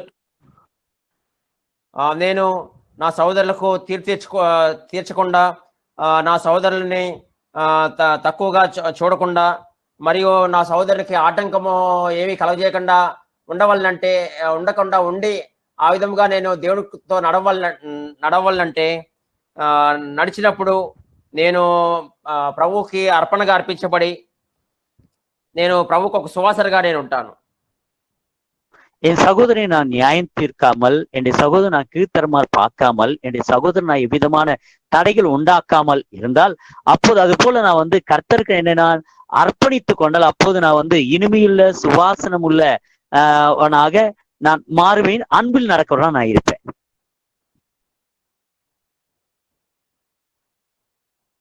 So that is the way that the Lord Jesus has asked us to serve him. ఆ విధముగా యేసుక్రీస్తు ప్రభు తనకు సేవ చేయాలని ప్రభు కోరినారు. இது போலவே கர்த்தராக இயேசு கிறிஸ்து தன்னை சேவிப்பவர்கள் இருக்க வேண்டும் என்று கர்த்தர் விரும்புகிறார். Let us not serve our own flesh. Let us not serve our own desire. Let us not serve, but serve the Lord in this way. మన సొంత శరీరములను, మన సొంత కోరికలను మనం సేవించుకోకూడదు, కానీ సేవించవద్దు, కానీ ప్రభువుని ఈ విధముగా సేవిద్దాము. நம்ம சொந்த சரீரத்தை நாம் சேவிப்பாமல், நம்முடைய எண்ணங்களுக்கு நாம் சேவிப்பாமல், இது போல நம் கர்த்தரை சேவிப்பவர்களாய் இருப்போமாக. That is that sweet aroma to our Lord Jesus Christ. అదే క్రీస్తు ప్రభువుకు పరిమళ వాసనగా ఉంటది. அதே கிறிஸ்துவுக்கு இனிமையுள்ள ஒரு சுகந்தமாக கர்த்தருக்கு அந்த வாசனையாக நம்ம இருக்க முடியும்.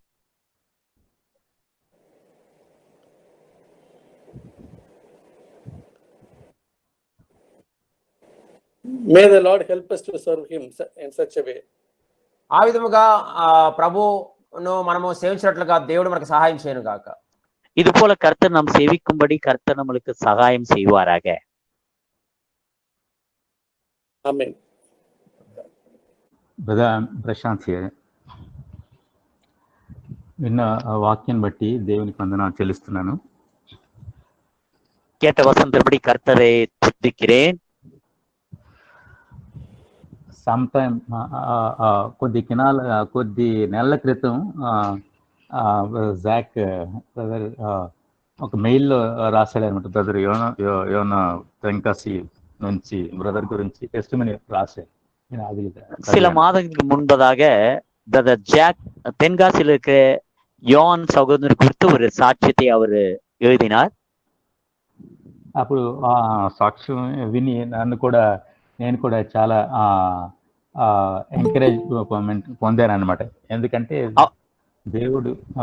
దేవుడు మన యొక్క బయట ఖ్యాతి కానీ, దేవుడు మన యొక్క బయట ఆధిక్యత కానీ, లేకపోతే మన యొక్క ధనం కానీ అది కాదు దేవుడు చూసేది.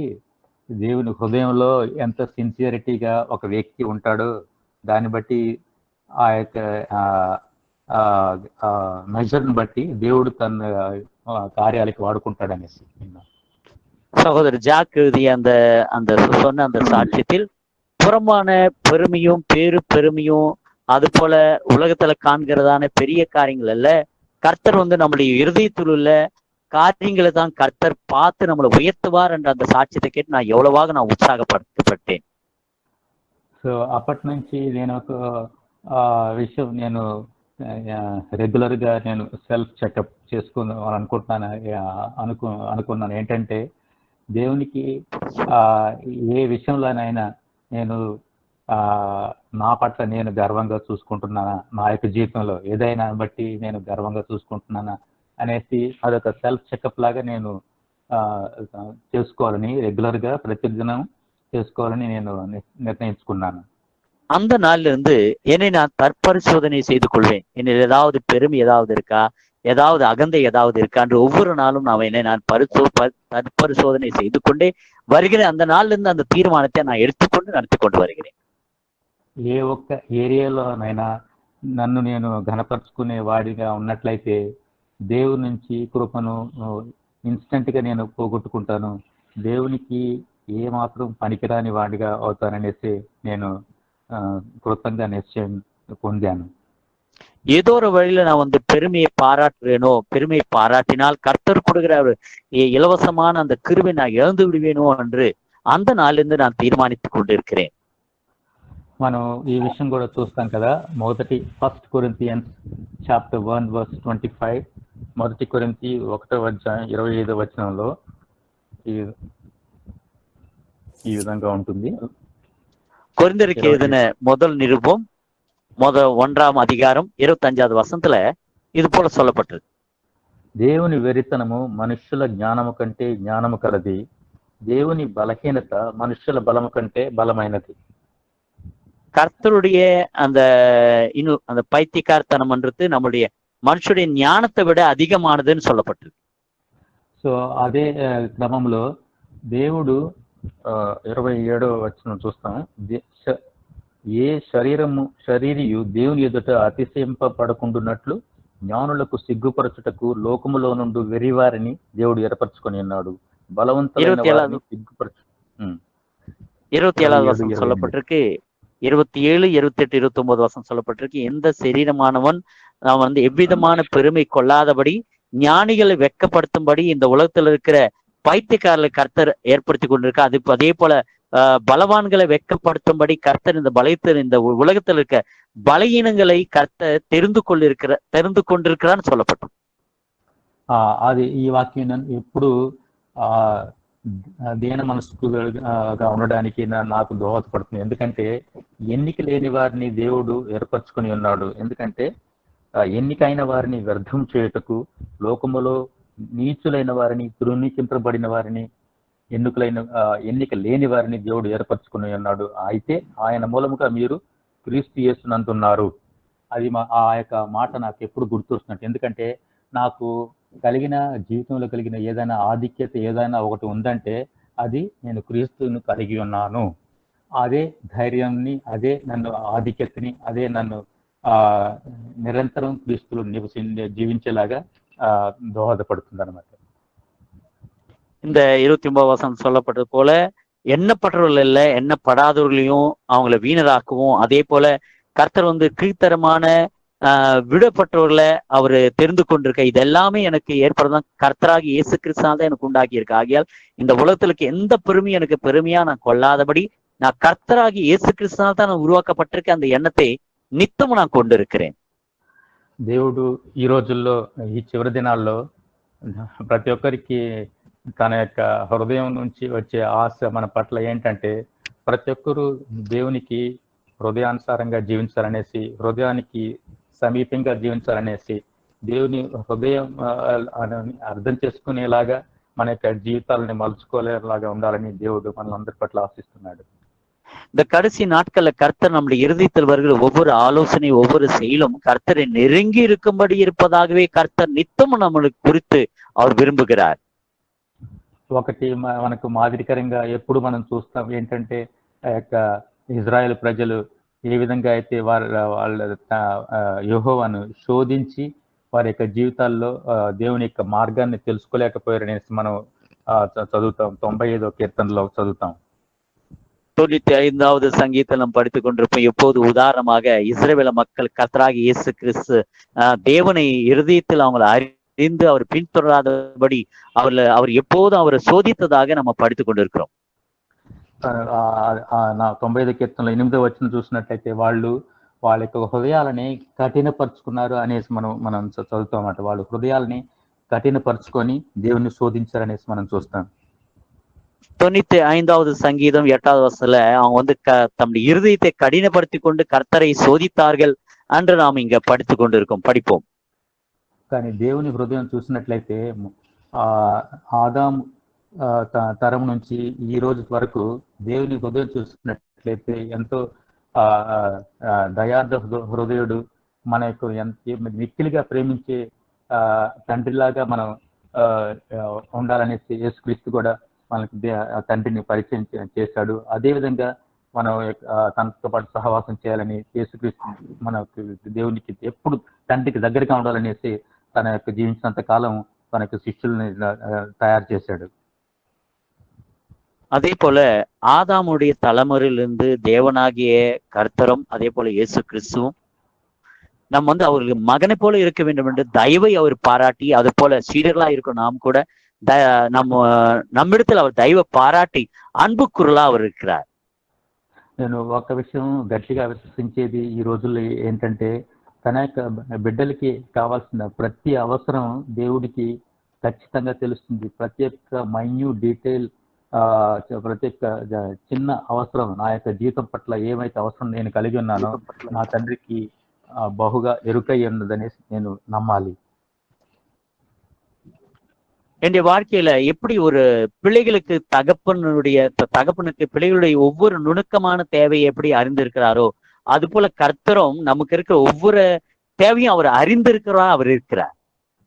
కానీ నేను దేవుని శోధించి నేను పొందుకోవాల్సిన అవసరం ఏ మాత్రం లేదు. ఎందుకంటే నన్ను దేవుడు చాలా మిక్కిలిగా ప్రేమించే దేవుడు కాబట్టి. நான் சோதித்து கர்த்தரிடத்தை நாம் எல்லாவற்றையும் பெறுவதாக நான் இருக்கக்கூடாது. ஏனெனில் கர்த்தர் அதிகமாக நேசிக்கிறார் என்ற கருத்துடன் நான் இருக்க வேண்டும். దేవుని హృదయాన్ని ఇక్కడ వ్యక్తపరుచున్నాడు. 9వ వచనంలో 95వ కీర్తనలో 9వ వచనంలో వ్యక్తపరిచినాడు ఏంటంటే, అక్కడ మీ పితరులు నన్ను పరీక్షించి శోధించి నా కార్యములు చూచిరి. 95வது சங்கீதம் 9வது வசனத்துல கர்த்தர் தன்னுடைய இருதயத்தை வெளிப்படுத்துகிறார். அந்த இடத்தில் உங்களுடைய பிதாக்கள் என்னை பரீட்சித்து சோதித்து என் காரியங்களை கண்டார்கள். వాళ్ళు ఆ విధంగా వాళ్ళు దేవుని యొక్క అద్భుత క్రియల్ని వాళ్ళు కళ్ళారా చూసినా కానీ వాళ్ళ యొక్క దేవుని యొక్క ప్రేమని, దేవుని యొక్క వాళ్ళ ఏమై ఉన్నాడో, వారి జీవితం పట్ల ఏమై ఉన్నాడో వారు దేవుని యొక్క కార్యాలను చూసినా కానీ వారు ఆ యొక్క దేవునికి దగ్గర కాలేకపోయారనేసి దేవుడు వ్యక్తపరుస్తున్నాడు. கர்த்தருடைய காரியங்களை கண்களால் கண்டும் கர்த்தரை நெருங்கி அவர் அன்பு கூறாதவர்களா மாறிவிட்டார்கள் என்ற விஷயத்தை கர்த்தர் இந்த இடத்துல தன்னுடைய இருதயத்தை வெளிப்படுத்துகிறார். 40 ఏండ్ల సంవత్సరం కాలం వారు తండ్రిని యెహోవాని కంటిన్యూస్ గా వాళ్ళు విసిగించిన వారుగా మనం చూస్తాం. 40 வருஷங்களாக அந்த தலைமுறைகள் கர்த்தரை இருதயத்தை தவறி போனதாக நம்ம பார்க்கலாம் அந்த இடத்துல. సో దేవుడు at the end of that 40 years చివరి 40 ఏండ్ల సంవత్సరం చివరి వరకు దేవుడు వారికి ఒక కన్క్లూజన్ కి వచ్చేసాడు అనమాట. అది ఏం చెప్తాడంటే, వారు ఎప్పుడు హృదయంలో తప్పిపోయే ప్రజలు నా యొక్క మార్గం తెలుసుకోలేదు అని దేవుడు అనుకున్నాడు అనమాట. అంతటి ఘోరమైన స్థితి ఇజ్రాయేల్ ప్రజలు దేవునికి తెప్పించారు. இந்த 40 ஆண்டுகளுடைய முடிவுல கர்த்தர் என்னவா தீர்மானித்தாலும், இந்த மனிதர்கள் எப்போதும் இருதயத்தில் தவறிப்போர்கள், தம் வழிகளை அறியாத மக்கள் என்று அவர் ஒரு தீர்மானத்துக்கு வந்து விட்டார். ఈ రోజుల్లో మన జీవిత కాలంలో మన పట్ల దేవుని ఉద్దేశాలు ఎలాగున్నాయి? మన యొక్క 40 years ఆఫ్ లైఫ్ కొందరికి ఇచ్చినాడు, 50 years ఆఫ్ లైఫ్ కొందరికి ఇచ్చినాడు, కొందరికి 70 సంవత్సరాలు ఇచ్చినాడు. యవనస్తులు 20 సంవత్సరాలు దేవుడు వారికి విరివిగా దయచేసి ఉన్నాడు. இலவசமாக கர்த்தர் நம்மளுக்கு ஒவ்வொருத்தருக்கு 40 ஆண்டுகள் என்று 50 ஆண்டுகள் என்று வாலிப பிள்ளைகளுக்கு 20 ஆண்டுகள் என்று 25 ஆண்டுகள் என்று கர்த்தர் நம்மளுக்கு கொடுத்திருக்கா. நாம் இவ்விதமாக இந்த ஆண்டுகள் நம்ம வாழ்ந்து கொண்டு வருகிறோம். సో ఇన్ని సంవత్సరాలు దేవుడు మనకు దయాకిరీటంగా దయచేసి ఉన్నప్పుడు నేను దేవునికి ఎలాంటి ఇంప్రెషన్ నా జీవితం ద్వారా దేవునికి ఎలాంటి ఇంప్రెషన్ నేను కలుగు చేసి ఉన్నానో తెలుసుకోవాల్సిన బాధ్యత మనందరిది ఇండివిజువల్గా ఉండాలి. இத்தனை ஆண்டுகள் கர்த்தர் நம்மளுக்கு தயவாக கிரீடமாக கொடுத்திருக்குமோ நம்ம எவ்விதமாக நடந்து கொள்ள வேண்டியது என்று நம்முடைய வாழ்க்கையின் பங்காக இருக்கிறது. నేను హృదయంలో తప్పిపోయే జనాంగంగా ఇశ్రాయేలు ప్రజలుగా ఉన్నానా, లేకపోతే దేవుని యొక్క మార్గములు తెలుసుకోకుండా నా యొక్క స్వంత ఆలోచనలతో దేవుని హృదయం యొక్క ఆలోచనలు తెలుసుకోకుండా నా యొక్క ఆలోచనలు దేవుని యొక్క ఆలోచనలతో ఇన్క్లైన్ అయి ఉంటున్నాయా, లేకపోతే ప్రక్కతో పట్టి ఉంటుందా మనకే హృదయాలకు తెలుస్తుంది. இஸ்ரவேல் மக்களைப் போல இருதயத்தில் நம்ம வழி தவறுகிறோமா, இல்ல அவருடைய வழிகளை அறியாதபடி இருக்கின்றோமா, இல்ல நம்மளுடைய வழிகள் அவருடைய வழிகளை போன்றவளா இருக்கிறதோ நாம் நித்தமும் நம்ம காண வேண்டிய அவசியமாக இருக்கிறது. దేవుడు నిజంగా ఈ రోజుల్లో ఆ యొక్క ప్రీతికరమైన పాత్రలుగా చేయాలనేసి దేవుడు మన యొక్క జీవితాలు అందరి పట్ల ఆశిస్తున్నాడు. இந்த நாட்கள் கர்த்தருக்கு அன்புள்ள ஒரு பாத்திரமாக இருக்க வேண்டும் என்று கர்த்தர் நம்முடைய ஒவ்வொரு குறித்து அவர் விரும்புகிறார். దేవుడు ఇజ్రాయేల్ ప్రజల్లాగా శోధించి విసిగించి దేవుని కార్యాలను చూడాలని దేవుడు కోరుకోవట్లేదు. இஸ்ரேல் மக்களை போல அவர் சோதித்து அவரை இது பண்ற போல கர்த்தர் நம்முடைய விஷயத்துல அவர் எதிர்பார்ப்பதில்லை. ఐజాయా చాప్టర్ 30 యెషయా గ్రంథం 30వ అధ్యాయం 18వ వచనంలో ఒక మాట ఉంటుంది. కావున మీ యందు దయ చూపవలనని యెహోవా ఆలస్యం చేయుచున్నాడు. ఐజాయా 30:18. எசையா புத்தகம் 30வது அதிகாரம் 18வது வசனத்தில் இது போல சொல்லப்பட்டிருக்கு. கர்த்தர் உங்களை தயவு காட்ட வேண்டும் என்று அவரு தாமதிக்கிறார்னு சொல்லப்பட்டிருக்கு. మిమ్మును కరుణింపవలనని ఆయన నిలువబడి ఉన్నాడు. యెహోవా உங்களை கருணிக்க வேண்டும் என்று அவர் வந்து நியாயம் தீர்க்கிற தேவன் ஆகியால் நமக்காக அவரு நிலைத்திருக்கிறான்னு சொல்லப்பட்டிருக்கு. సో నేను చూసినట్లయితే దేవుడు మన మీద నిరంతరము దయ చూపవలనని ఎప్పుడు ఆశతో కనిపెట్టుచున్నాడు. మన జీవితాల పట్ల దేవుడు కరుణించే దేవుడుగా ఉండాలని ఆయన నిలవబడి ఉన్నాడు. అంటే దేవుడు కృత నిశ్చయం కలిగి ఉంటున్నాడు అనమాట. God had decided that towards ఆ యొక్క పిల్లల పట్ల దేవుడు దయ చూపాలి, కరుణ చూపాలి. నా యొక్క జనాంగము ఎప్పుడు వాళ్ళు త్రుటిల్లకూడదు, వాళ్ళ హృదయాల్లో త్రుటిల్లకూడదు, వారి యొక్క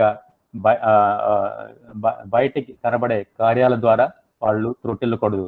నా యందు నిలిచి ఉండాలనేసి దేవుడు కృత నిశ్చయంతో ఉండాలని మనం ఈ వాక్యాల ద్వారా మనం గమనిస్తాం. கர்த்தர் நித்தமும் நம்மிடத்தில் தயவுள்ளவராய் இருக்க வேண்டும் என்று அவர் எப்போதும் நமக்கு வந்து கருணை காட்ட வேண்டும் என்று கர்த்தர் விரும்பி கொண்டிருக்கார். நம்ம இஸ்ரவேல் மக்களை போல இருதயத்தில் நம்ம தவந்து நம்ம வந்து வழி தவறி போகாதபடி, அது மட்டுமல்ல புறம்பான விஷயத்தில் நம்ம வழி தவறி போகாதபடி கர்த்தர் நம்மளுக்கு தயவு காட்டும்படி எப்போதும் நம்ம இருக்க வேண்டும் என்று கர்த்தர் நம்மளை குறித்து அவர் விரும்பி கொண்டிருக்கிறார். ఎన్నో పరిస్థితుల్లో మనం ఓడిపోతున్నామేమో అన్నట్లుగా ఆ యొక్క పరిస్థితులు ఉన్నా కానీ దేవుని పట్ల వితౌట్ వేవరింగ్ ఆ యొక్క విశ్వాసాన్ని దేవుని పట్ల ఉంచాలని దేవుడు మన పట్ల కోరుకుంటున్నాడు. நம்ம வந்து அநேக சூழ்நிலைகள் நாம் தவறி போல நம்ம வந்து தோய்ந்து கொள்ள இருந்தாலும் நம்ம ஒருபோதும் நம்ம வந்து சிதறிக்கப்படாதபடி இருக்கும்படி கர்த்தர் விரும்புகிறார். మన చుట్టుప్రక్కల ఉన్న పరిస్థితులు ఎలాంటి భయంని పురిగొల్పేలాగా ఉన్నంటి పరిస్థితులు ఉన్నా కానీ దేవుడు వాళ్ళ బిడ్డల పట్ల కరుణ చూపుతాడు, దయ చూపుతాడు, ఏమాత్రం అన్యాయస్తుడు కాడు. சுத்திப்புறத்தில் இருக்க சூழ்நிலைகள் ஒருவேளை நமக்கு பயத்தை உண்டாக்கினாலும் கர்த்தர் நம்மிடத்தில் தயவையும் கருணையும் காட்டுவதில் அவர் மிகுந்த ஐஸ்வர்யம் உள்ளவராக அவர் இருக்கிறார். అదే వచనంలో చూస్తాం, ఐజయా 30:18లో యెహోవా న్యాయం తీర్చు దేవుడు, ఆయన నిమిత్తము కనిపెట్టుకున్న వారందరూ ధన్యులు. அந்த ஏசாயா புத்தகம் 30வது அதிகாரம் 18வது வசனத்துல கீழ்ப்பகுதியில் சொல்லப்பட்டிருக்கு, கர்த்தர் அவரே நியாயம் தீர்க்கிற தேவன், அவருக்காக காத்திருப்பவர்கள் எல்லோரும் ఆస్వాదింపబడువాர்கள் అని சொல்லப்பட்டு వాక్యవాన్கள் சொல்லப்பட்டு. నా యొక్క జీవితంలో పలు పరిస్థితుల ద్వారా నన్ను దేవునికి దూరం అయిపోతామేమో అనేసి ఆ భయం నాలో ఎప్పుడు నాలో ఉండాలి. నేను దేవుని ప్రేమ నుంచి నేను దూరం దూరం చేస్తాయేమో అనే ఆ యొక్క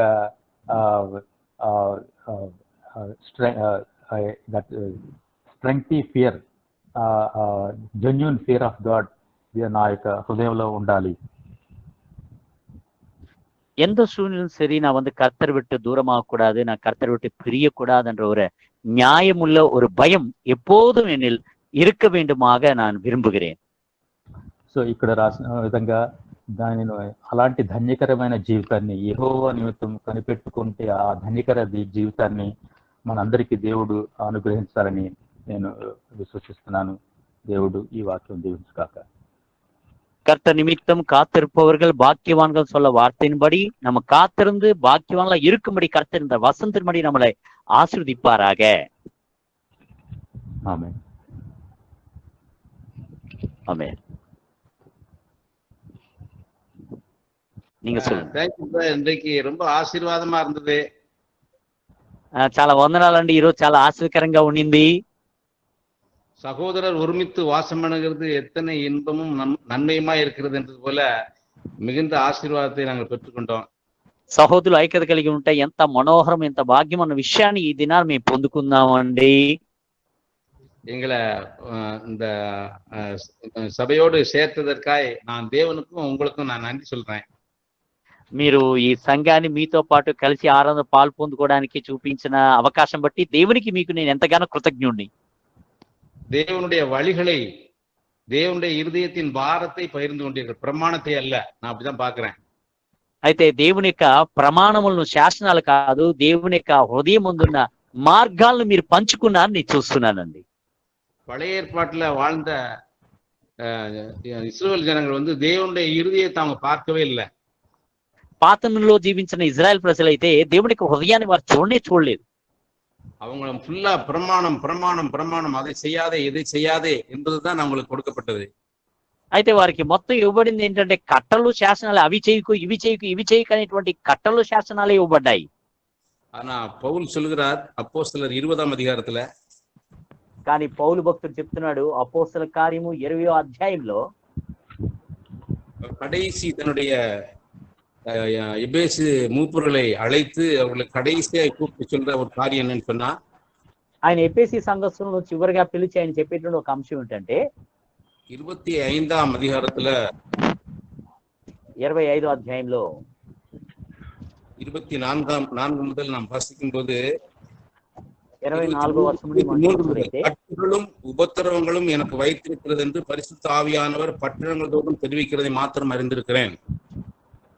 వసంత சொல்லுங்க బ్రదర్. 23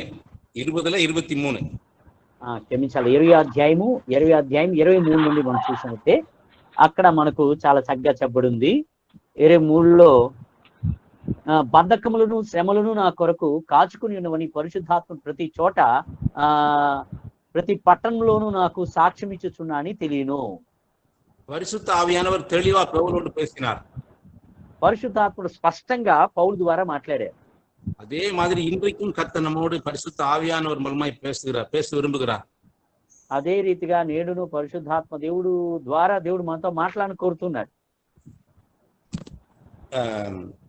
ஆகிலும் அவைகளில் ஒன்றையும் குறித்து கவலைப்படேன். ఆయనను వాటిని దేని గూర్చి నేను చింతించను. என் பிராணனையும் நான் அருமையாக எண்ணேன். నా ప్రాణమును కూడా నేను ప్రియముగా ఎంచుటలేదు.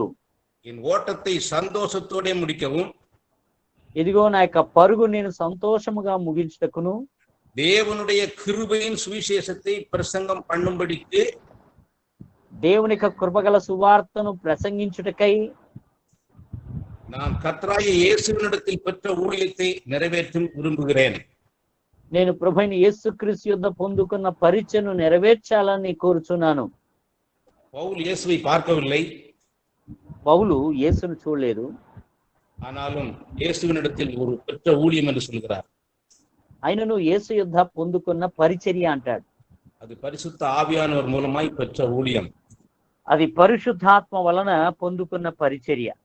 இதோ நான் உங்களுக்குள்ளே சஞ்சரித்து தேவனுடைய ராஜ்யத்தை குறித்து பிரசங்கம் பண்ணி கேட்டவர்களே, நீங்கள் எல்லாரும் இனி என் முகத்தை பார்க்க மாட்டீர்கள் என்று அறிந்திருக்கிறேன். ఇదిగో నేను మీ ముందు నేను సంచరించుచు ఉంటిని మీ మధ్య, కానీ ఇక మీట దేవుని యొక్క రాజ్యం ప్రకటించబోచున్నాను. ఎవరికి మీట నా ముఖమును చూడరని నాకు ఇప్పుడు తెలియను. இனி என் முகத்தை நீங்கள் பார்க்க மாட்டீர்கள் என்பதையும் நான் அறிந்திருக்கிறேன். 25వ వచనంలో చెప్పబడింది, ఇక మీట నా ముఖమును చూడరని నాకు ఇప్పుడు తెలియను అని చెప్తున్నాడు. பவுல் பேசின காரியம் என்ன என்று சொல்கிறார்? అయితే పౌలు ఏమని మాట్లాడుతున్నాడు ఇక్కడ చెప్తున్నాడు ఆయన, தேவனுடைய ஆலோசனையில் ஒன்றையும் நான் மறைத்து வைக்காமல். అయితే దేవుని యొక్క ఆలోచనలో ఏది ఏ మర్మమును నేను దాచిపెట్టక. புதிய ஏற்பாடு முழுவதுமாய் தேவனுடைய ஆலோசனை, பிரமாணம் அல்ல. అయితే కొత్తనంలో ఉన్నవన్నీ దేవుని యొక్క ఆలోచనలు, అవి శాసనాల కట్టలు కావవి. பழைய ஏற்பாடு முழுவதும் கட்டளை, పాత నిబంధన అంతయు శాసనాలే. புதிய ஏற்பாடு முழுவதும் தேவனுடைய ஆலோசனை. అయితే కొత్త నిబంధన అంతయు దేవుని యొక్క ఆలోచన ఉన్నది. தேவனுடைய ஆலோசனையை பவுல் பேசினார். అయితే దేవుని యొక్క ఆలోచనని పౌలు భక్తుడు మాట్లాడాడు. எனவே இன்றைக்கு நாம் தேவனுடைய ஆலோசனையை கேட்டோம் என்று நான் நம்புகிறேன். కావున ఈ దినాన దేవుని యొక్క ఆలోచన మనం విన్నామన్న సంగతిని నమ్ముచున్నానండి. கட்டளை எப்போதும் பாரமாயிருக்கும். ఆజ్ఞలు ఎప్పుడు భారంగానే ఉంటాయి. அது மிகுந்த பாரம். అది మిక్కిలి భారాన్ని సమకూర్చుంది. அதை அப்போஸ்தலர் நடபடிகள்ல பேதுரு சொல்கிறார். దాని అపోస్తల కార్యంలో పేతురు భక్తుడు చెప్తున్నాడు. அப்போஸ்தலர் 15ஆம் அதிகாரம், అపోస్తల కార్యములు 15వ అధ్యాయము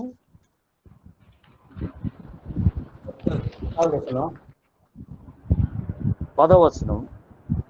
இப்படி இருக்க நம்முடைய பிதாக்களாலும் நம்மாலும் சுமக்க கூடாதிருந்த நுகத்தடியை சீசர் கழுத்தின் மேல் சுமத்துவதினால் நீங்கள் தேவனை சோதிப்பானேன். కనుక మన పితరులైనను మనమైనను మొయ్యలేని కాడిని శిష్యుల మెడ మీద పెట్టి మీరెందుకు దేవుని శోధించుచున్నారు? அப்போ பிரமாணங்களை அல்ல, అయితే శాసనాలు కాక தேவனுடைய ஆலோசனையை நம்மோடு தேவன் பகிர்ந்து விடுகிறார். దేవుని యొక్క ఆలోచన దేవుడు మనతో పంచుకుంటున్నాడండి. அப்படியானால் தேவன் நம்ம எந்த இடத்துல வைத்து பார்க்கிறார்? అలాగైతే దేవుడు మనల్ని ఏ స్థానమందు ఉంచి చూస్తున్నాడో ఒకసారి చూడాలి. இந்த இடத்துல இருக்கிற நாம் ఈ స్థలమందు ఉంటున్న మనం நாம் எப்போதும் தேவனோடு ஐக்கியப்படுகிறவர்களாய் தேவனுடைய பிரசன்னத்துல வாழ்கிறவர்களாய் இருப்போமானால் எவ்வளவு பாக்கியமா இருக்கும். అయితే నిత్యము మనం దేవుని యొక్క ప్రసన్నతలో మనం ఉండేవారంగా మనం ఉన్నట్లయితే ఎంత బాగుంటుంది. இப்படித்தான் நோவா தேவனோடு சஞ்சரித்தார். ఇలాగనే నోవాహు కూడా దేవునితో సంచరించాడు. நோவா எந்த கட்டளைகளின்படி வாழவில்லை, தேவனோடு சஞ்சரிக்கிற ஒரு மனுஷனா இருந்தார். అయితే నోవా ఏ శాసనాలు ప్రమాణ నియమం చొప్పున జీవించలేదు, కానీ దేవుని యొక్క ఆలోచన చొప్పున దేవునితో నడిచిన వాడు. இப்படித்தான் நாம் இந்த பூமியில தேவனோடு தேவனுடைய ஆலோசனையையும் தேவனோடு நடக்கிறவர்களா இருக்க வேண்டும் என்று தேவன் விரும்புகிறார். ఇలాగనే మనం ఈ భూమి మీద దేవుని యొక్క ఆలోచనతో ఈ రీతిగా మనం నడవాలని ప్రభు నిత్యము కోరుచున్నాడు.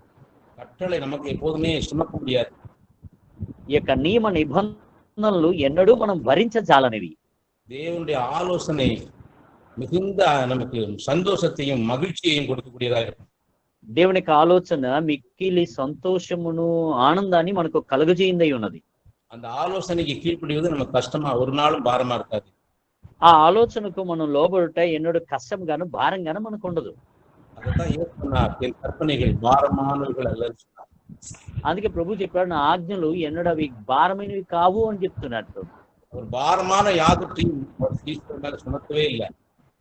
అయితే భారమైంది ఏమీ ఎన్నడూ తన శిష్యుల మీద ఆయన మోపలేదు. தேவனுடைய ஆலோசனையை நமக்கு சொன்னார். அந்த பூமியில இருக்கும்போது நாம் தேவனுடைய ஆலோசனையில பங்கு வருவது, தேவனுடைய ஆலோசனையின்படி நடப்பது கூட பாக்கியமானது. అయితే ఈ భూమిలో జీవిస్తున్న మనము దేవునికి ఆలోచన చొప్పున నడుచుట, దేవునికి ఆలోచన పంచుకుంటా గొప్ప ధన్యతకరమై ఉంది. இதை நாம் புரிந்து கொண்டோமானால் దీన్ని మనం గ్రహించిన వారమైతే நம்முடைய குடும்பம், మన కుటుంబము, நம்முடைய சபையும் మన సంఘమును ரெண்டுமே பரலோகம். రెండును పరలోకం. பரலோகத்துக்கு போயல்ல, இங்கேயே பரலோகத்தை நாம் அனுபவிக்கலாம். పరలోకము వెళ్ళనవసరలా, ఇక్కడే అట్టి పరలోకాన్ని మనం అనుభవింపగలం. தேவன் இப்படிப்பட்ட வார்த்தைகளை நாம் சபையின் மூலமாய் தேவன் நமக்கு தந்திருக்கிறார். ఇటు వాక్యాలను ప్రభువు మనకు దేవుని సంఘము ద్వారా మనకు దయచేసాను. அதற்காக நான் தேவனை துதிக்கிறேன். అందరి దేవుని నేను ఎంతగానో స్తుతిస్తున్నాను. தேவன் உங்களோடு கூட ஐக்கியப்படும்படியாய் கொடுத்த தருணத்திற்காய் தேவனுக்கும் சபைக்கும் நான் நன்றியுடனா இருக்கிறேன். ఈ రీతిగా మీతో సహవాసం కలిగి ఉంటకు దేవుడు ఇచ్చిన ఈ గొప్ప తరుణాన్ని బట్టి మీకును దేవునికి ఎంతగానో నీ కృతజ్ఞై ఉన్నాను. கர்த்தருடைய நாமம் மாத்திரமே மகிமைப்படுவதாக. ప్రభు యొక్క నామం మాత్రం మహిమపరచబడును గాక. Thank you, brothers. I want to share a few things about the brother Jovan. Peter, please translate. Yes brother. Yeah. Brother యోవాన్ గారి గురించి కొన్ని విషయాలు చెప్పాలని నేను కోరుతున్నాను. He has studied only up to fifth standard. ఆ సహోదరుడు కేవలం 6వ తరగతి వరకు మాత్రమే చదివినారు. And he was in the 6th standard he worked as a laborer and studied. Work and studied. 6వ తరగతిలో సహోదరుడు కూలి పని చేస్తూ చదువుకున్నారు. Yeah, afterwards know that he stopped going to school. తర్వాత సహోదరుడు స్కూల్కి వెళ్ళడం ఆపివేసినారు. And even at the time of the 6th standard he had the spirit of God in him. 6వ తరగతిలో కూడా చదువుతున్నప్పుడు కూడా ఆయనలో దేవుని ఆత్మ ఉన్నది. He did not have any pen to write. ఆయనకు రాయడానికి కూడా చేతిలో ఎటువంటి పెన్ కూడా లేదు. So he asked this he already shared in so that's what I am sharing to encourage everyone. ఈ సంగతిలో సహోదరుడు ఒక మీటింగ్ లో షేర్ చేస్తున్నారు కాబట్టి పంచున్నారు కాబట్టి అందరికీ తెలియడానికి ఈ సంగతులు నేను చెప్తున్నాను. So that he asked one of his friend to a pen to write. తను యొక్క స్నేహితుడిని రాయడానికి ఒక పెన్ అడిగినారు. He is not afford to have even a pen while studying. చదువుకునే సమయంలో ఒక పెన్ కొనుక్కోవడానికి కూడా అతనికి స్తోమత లేదు.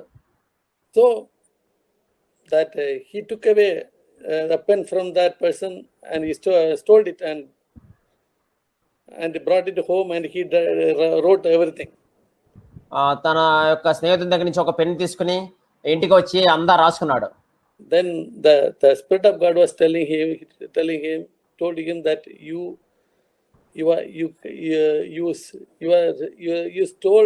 are stealing that others pen.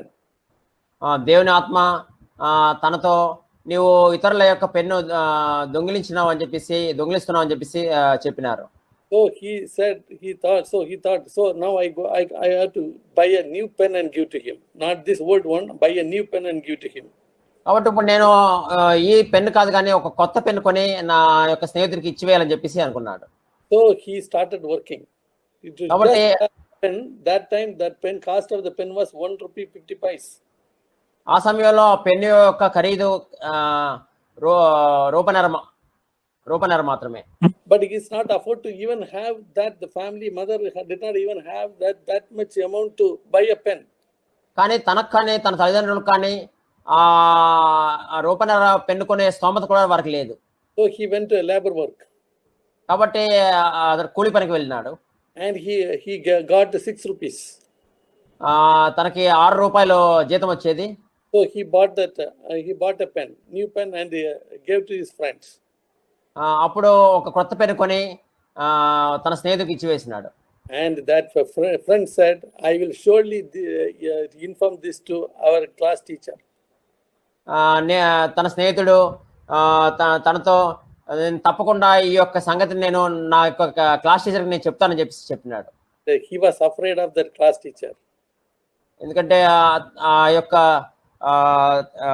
Class teacher అంటే తన భయపడినాడు.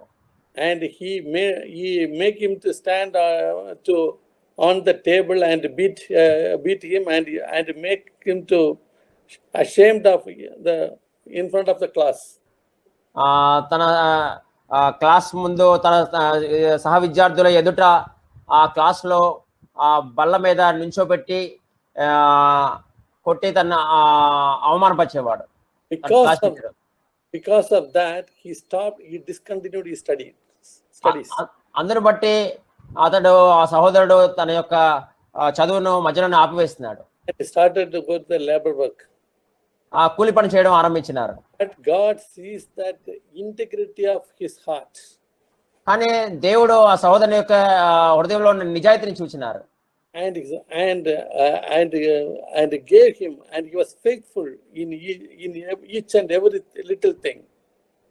తర్వాత ప్రతి చిన్న విషయంలో అతను నమ్మకం కలిగి జీవించినాడు.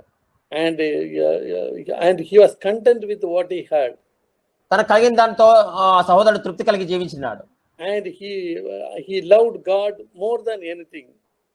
ఈ లోకంలో మరి దేనికంటే ఎక్కువగా దేవుని ప్రేమించినాడు. And so because of that, he content with what he heard, and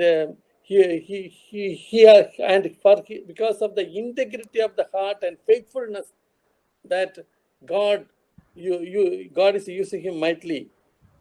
తనకు కలిగి ఉన్న దానితో తృప్తి కలిగి ఉన్నాడు కనుక తన హృదయంలో ఉన్న నిజాయితీ నమ్మకత్వం బట్టి దేవుడు గొప్పగా సహోదరుని వాడుకుంటున్నాడు.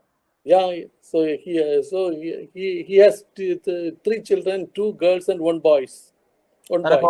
ఇద్దరు పాపలు, ఒక అబ్బాయి, ఇద్దరు అమ్మాయిలు, ఒక అబ్బాయి సంతానంగా ఉన్నారు. Yeah, there's elder one is 14 and second one is 11, third one is 8. So we thank God, and for the past 4 months he does not have any job. మొట్టమొదటి బిడ్డ 14 సంవత్సరములు, తర్వాత బిడ్డ 11 సంవత్సరములు, మూడో బిడ్డ 8 సంవత్సరములు వయసు ఉన్నది. మొదటి 4 నెలల్లో సహోదరునికి ఎటువంటి ఉద్యోగం లేదు. So he was working a shop, and after lockdown they said they gave some amount to him. యొక్క షాపు మూసివేసిన తర్వాత ఆయనకు కొంత డబ్బును చెల్లించినారు. So he said, sir, I am not working. How can it is not righteous to take money without work. కాబట్టి నేను పని చేయట్లేదు కనుక నేను పని చేయకుండా డబ్బు తీసుకోవడం ఎంతవరకు ఇది నిజాయితీ అని చెప్పేసి అతడు అడిగినాడు. So he did not take money even from that shop owner. ఆ యొక్క షాప్ యజమాని దగ్గర నుండి ఆ డబ్బు కూడా తీసుకోలేదు. And he said, the Lord will take care of us. దేవుడు మా విషయమై చూసుకుంటాడు అని చెప్పినాడు. So that really, what I heard, that Zach wept by hearing the testimony of this brother. ఈ సహోదరుని యొక్క సాక్ష్యము విని సహోదరు జాక్ గారు నిజంగా ఏడ్చినారు. And he said, the integrity of the heart is most important in the Christian life. క్రైస్తవుని యొక్క జీవితంలో హృదయంలో ఉన్న యొక్క నిజాయితీ అనేది ఎంతో ప్రాముఖ్యమైనది అని చెప్పినారు. God sees our heart, men sees that outward appearance. మనుషులు పైరూపం లక్ష్య పెడతారు కానీ దేవుడు మన హృదయంలో పరిశీలిస్తారు. So let us, dear brothers, see our heart and search our hearts. కాబట్టి మన హృదయంలో మనం పరిశోధించి మన హృదయం పరీక్షించుకుందాము. Do we have a integrity, truthful? I desire truth in the inward part. That's what David said. నీవు అంతరంగంలో సత్యం కోరుచున్నావని దావీదు చెప్పినాడు. Yeah, in the inward parts, that it is not external, it's inward part, you desire truth. బాహ్యంగా కాదు కానీ అంతరంగంలో నీవు సత్యం కోరుచున్నావు. So if we desire, if we see the truth and in our heart, that God will help us and anoint us and use us for His glory. అంతరంగంలో దేవుడు మనలో సత్యం చూసినప్పుడు దేవుడు మనల్ని అభిషేకించి దేవుడు తన కొరకు మనల్ని వాడుకుంటాడు. We thank God, brothers, for such a brothers in our midst. మన మధ్యలో అటువంటి గొప్ప సహోదరుల కొరకు మనం దేవుని స్తుతిద్దాము. So that we can be humbled. మనము తగ్గింపబడినట్లుగా. And so that God's name be glorified. దేవుని నామము తద్వారా మహింపరచబడినట్లుగా. So that pray for that family also. మనం ఆ కుటుంబం కొరకు మనం ప్రార్థన చేద్దాము.